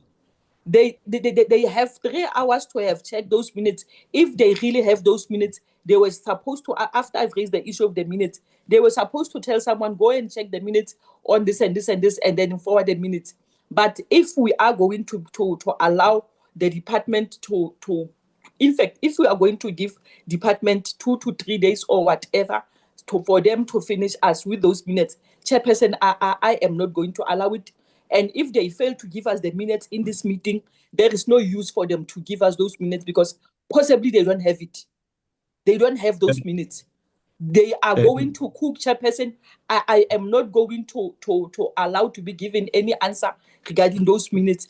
I've said it 3 hours ago. Can we get the minutes before the meeting agenda?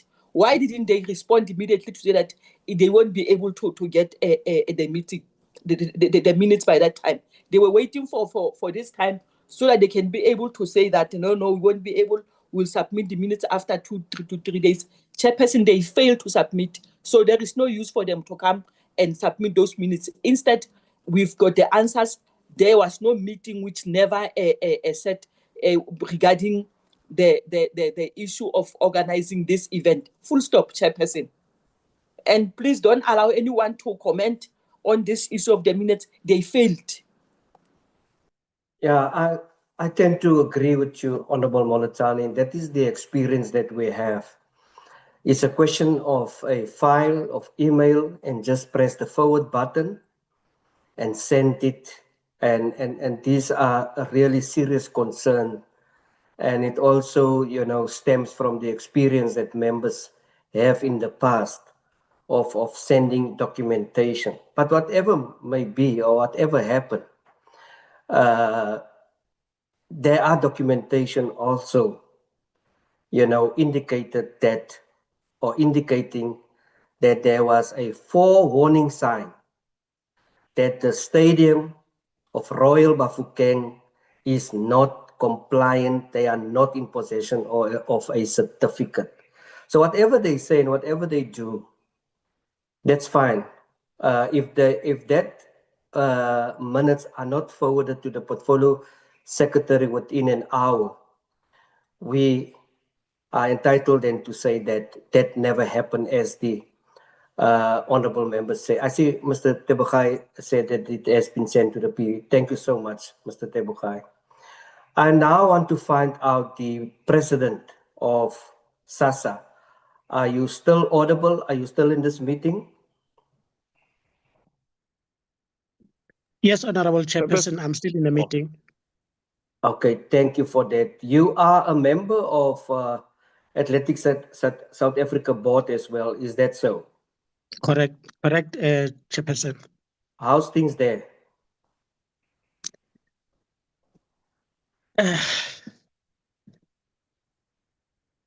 It's a bit difficult and very I know, dicey. I know. I'm asking it, just to confirm all of these concern of silo operation. So, what I want to ask you, when it comes to SASA itself, do you have focus schools as an academy?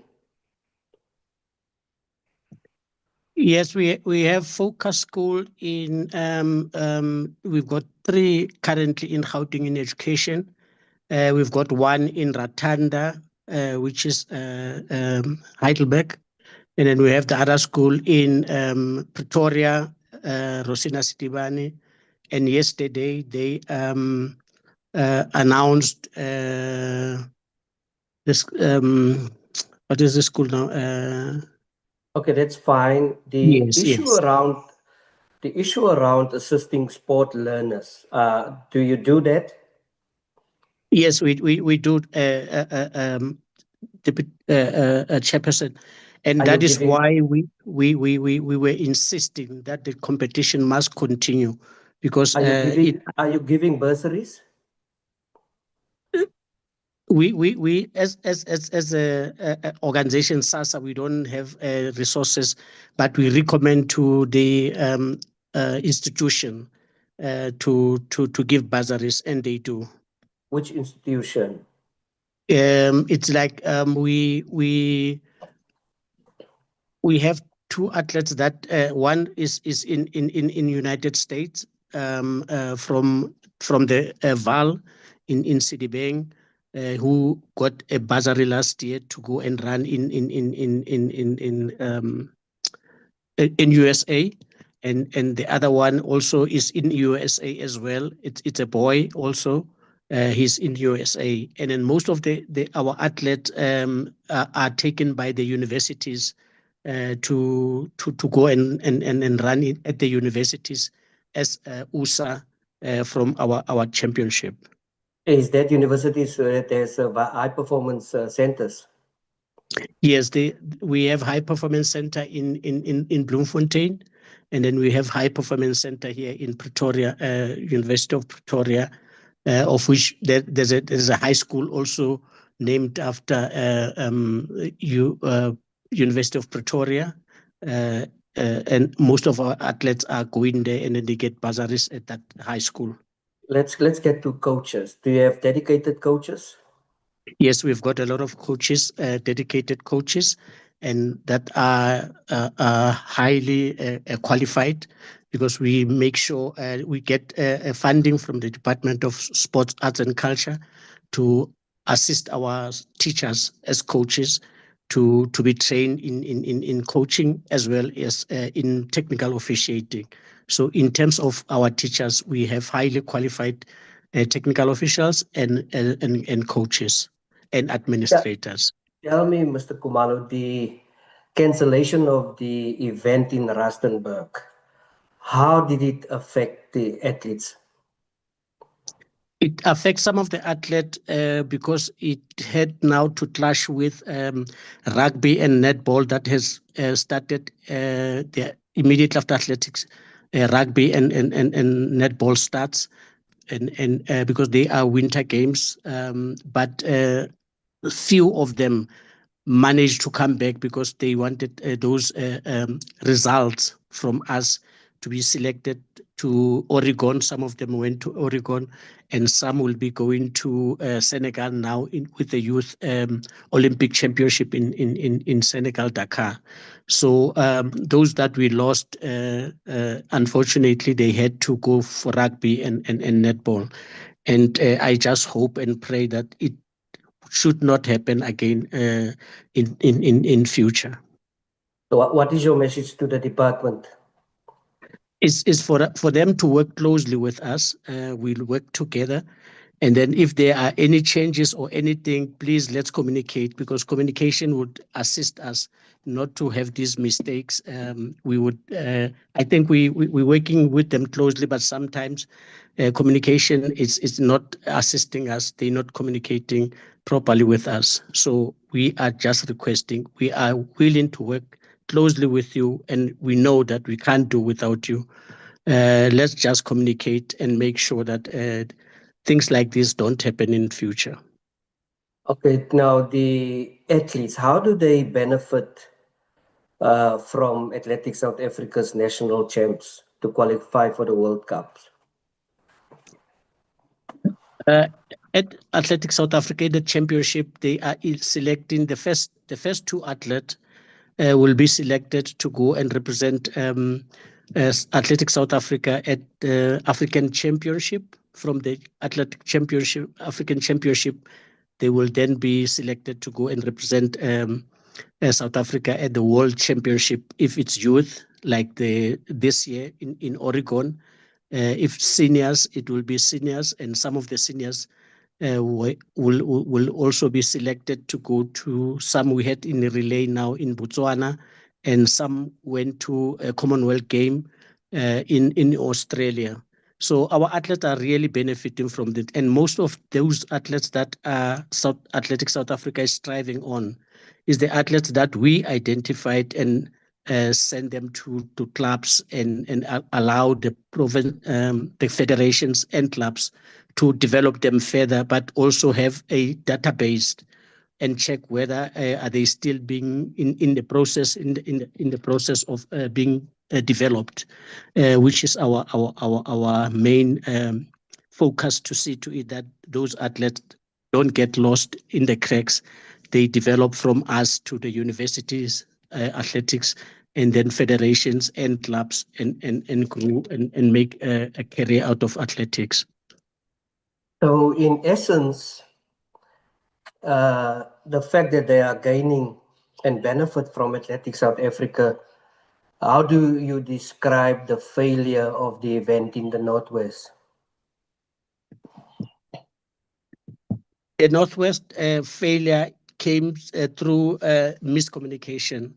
I think what we usually do, like the secretary said, we have a 5-year plan, and then we go according to the 5-year plan. This time it was Northwest that was supposed to host the championship for us, and that is the responsibility of our structure in Northwest, including the provincial Department of Sports, Department of Education, in determining and checking whether the venue is it's feasible and it's usable.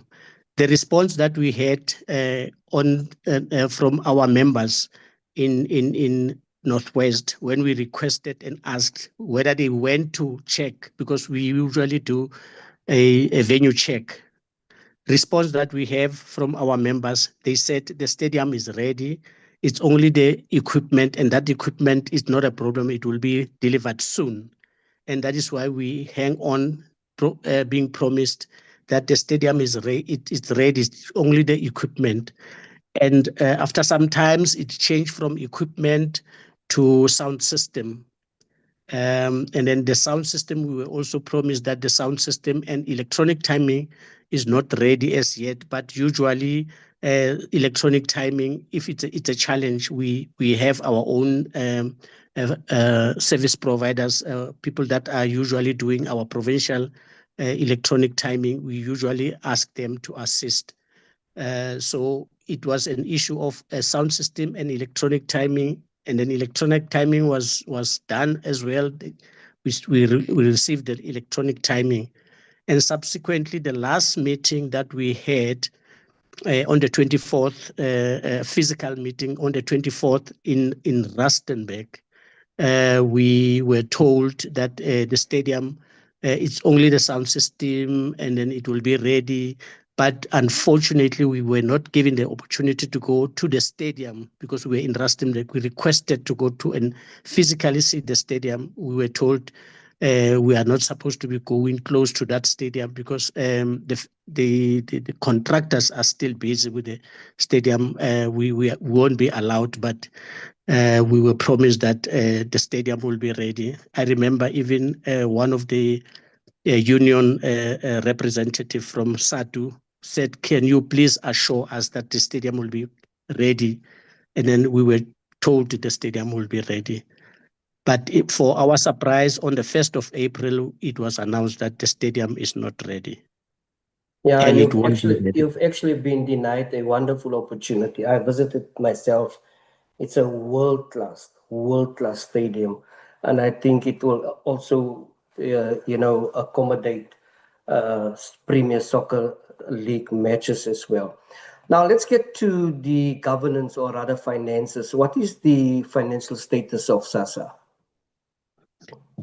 Thank you, Chairperson of the Committee. The status of SASA, we actually don't have any resources, to be honest with you, Chairperson. We rely mainly on the gate takings, usually for the primaries, because the primaries are not being assisted by the department, by both departments. We're struggling with the primaries, so we If you say organize primaries, are you referring to primary schools? Primary schools, yes, our national primary schools. We are not assisted by both department in terms of national championship. We use some of the money that we have taken as a gate takings and then to organize those championship. But fortunately, it was only this year when we were assisted by Western Cape Department of Education and Department of Sports in terms of the primaries, and which ran very successfully. But in terms of resources, I must be open with you, Chairperson. We're struggling. For an example, if the championship is in Western Cape, we as the executive must see to ourselves, how do we get to Western Cape to attend the LOC meeting? How do we get there to organize the championship or during the championship dates? How do we get there and get our own accommodation? It's difficult. Sometimes we drive there to and fro. Same applies with the high schools in terms of the LOC. Wherever the LOC is, whether KwaZulu-Natal or Bloemfontein, we drive during the LOC meetings out of our own pocket to go and attend those meetings. And we do drive on our own to those meetings and back. We are only assisted during the championship. It's only when we will be given transport to the championships and accommodation and back. But during the LOC meetings, whatever number they are, we must see to ourselves how do we get there. Okay, Yeah. we have to close this. This meeting was scheduled up until 6 o'clock, but I wanted to wrap up and to bring some focus on SASA to members. So there's a lot of oversight for us as well to do. What is your response to the notion that athletes are requested to pay for themselves, especially when they go to COSASA in Zimbabwe? And the rumor is that they are paying 10,000 rand per athlete. Is that so, and why? Yeah, I think these athletes are being selected during our national championship, because we also would like to give these other athletes an opportunity to go to COSASA games, which is in Africa, as opposed to those who are going to Oregon and whatever. So we unfortunately don't have resources to can pay for them. We did request assistance from the department, but they cited the issue of a lack of funds, and we understand because we are from the high school championship. So, but they do. Last year they did assist us in terms of the attire for the children, the tracksuits and everything. They did really assist us. But in terms of the kids traveling there, because there's an enthusiasm from the athlete to go and participate and represent athlete SASA, or athlete represent South Africa in Africa, and because that is where they start seeing the international competition. So unfortunately, we don't have resources to can assist them in going there. So the 80,000 that they are paying, it's for accommodation for 4 days, as well as transport, as well as registration for athletes to participate in COSASA. That's the most unfortunate situation. Yes, Chairperson. Thank you so much. Now, members, these are the words and responses of South African school sports. Am I right? And I'm happy that the minister is still in this meeting, and the director of the Department of Basic Education, as well as the director of Sports, Arts and Culture, and Mr. Tebogai is still in this meeting. Please take note of those responses. Honorable Potgieter, the last and final 1 minute opportunity before I'm going to close this meeting. But after Honorable Potgieter, I would love the Honorable Minister of Basic Education to give also a closing remarks before I adjourn this meeting. The Honorable Potgieter. Chair, yeah, related but kind of unrelated to the topic, but you've brought it up with regards to the 10,000 rand that the athletes have to sponsor themselves with regards to the COSASA games in Zimbabwe. And the same thing happened with the championship in Oregon. And I would really like to, because this is really bothering me, I don't understand then how at the time the acting president of ASA essentially was paid for fully when we couldn't pay to send our athletes. There's a fundamental issue somewhere here. And I think this requires a deeper dive. I was going to send it in as a separate question, but considering you've opened the door for that, I really do think that there is a fundamental issue when we are able to send officials, but we cannot send athletes, because surely the purpose of the championship itself and these tournaments is for the athletes to compete, and that's the primary importance. The rest is kind of, subsequent to that.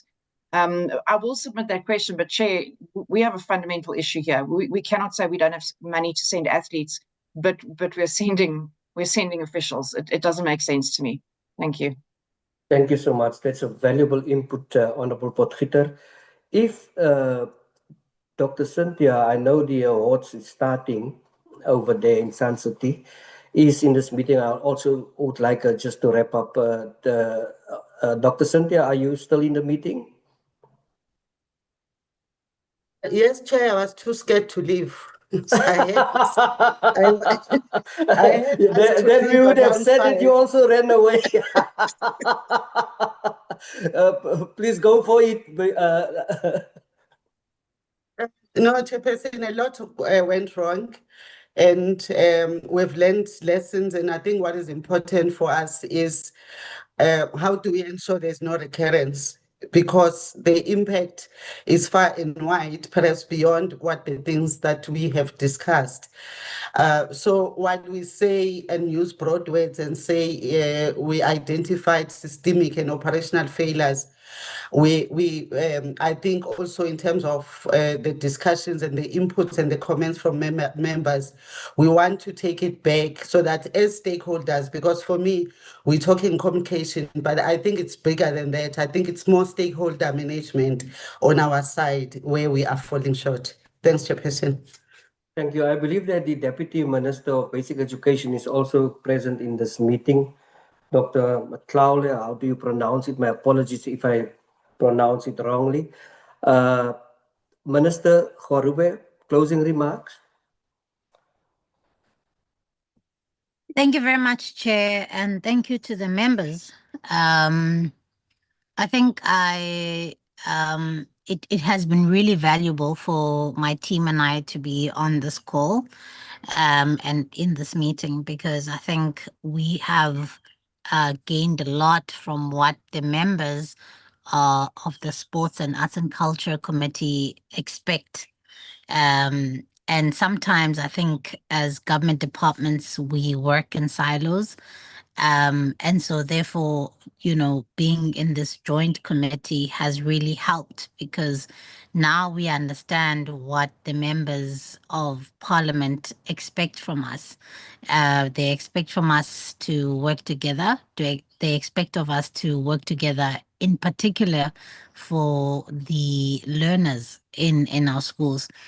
And so I really do want to just thank the members for sponsoring some of their views, some of their questions in this meeting, because I think it will give us a little bit of homework, Chairperson, to go and reflect on how we best deliver the service. Because of course it is a service that is delivered across two departments, while the schools are ours, and the learners belong to our schools. But at the end of the day, we rely on the Department of Sports, Arts and Culture to provide some of these services. And so I think, listening to some of the members and the questions that they've asked, they are forcing us to work closer together than we have. And so I just want to say thank you to the members for their contribution, and also just the questions that they've asked, because I think the questions will make us go and reflect on how perhaps we can work better together as two departments, and how we can bring the service better together. And so thank you very much, Chair. Thank you. The Minister, Deputy Minister, Directors, Honorable Members, the departments, thank you all for your contributions. This meeting is now officially closed. Thank you, Chairperson. Thank you, everybody. Thank you. Thank Thank you. you, Chairperson.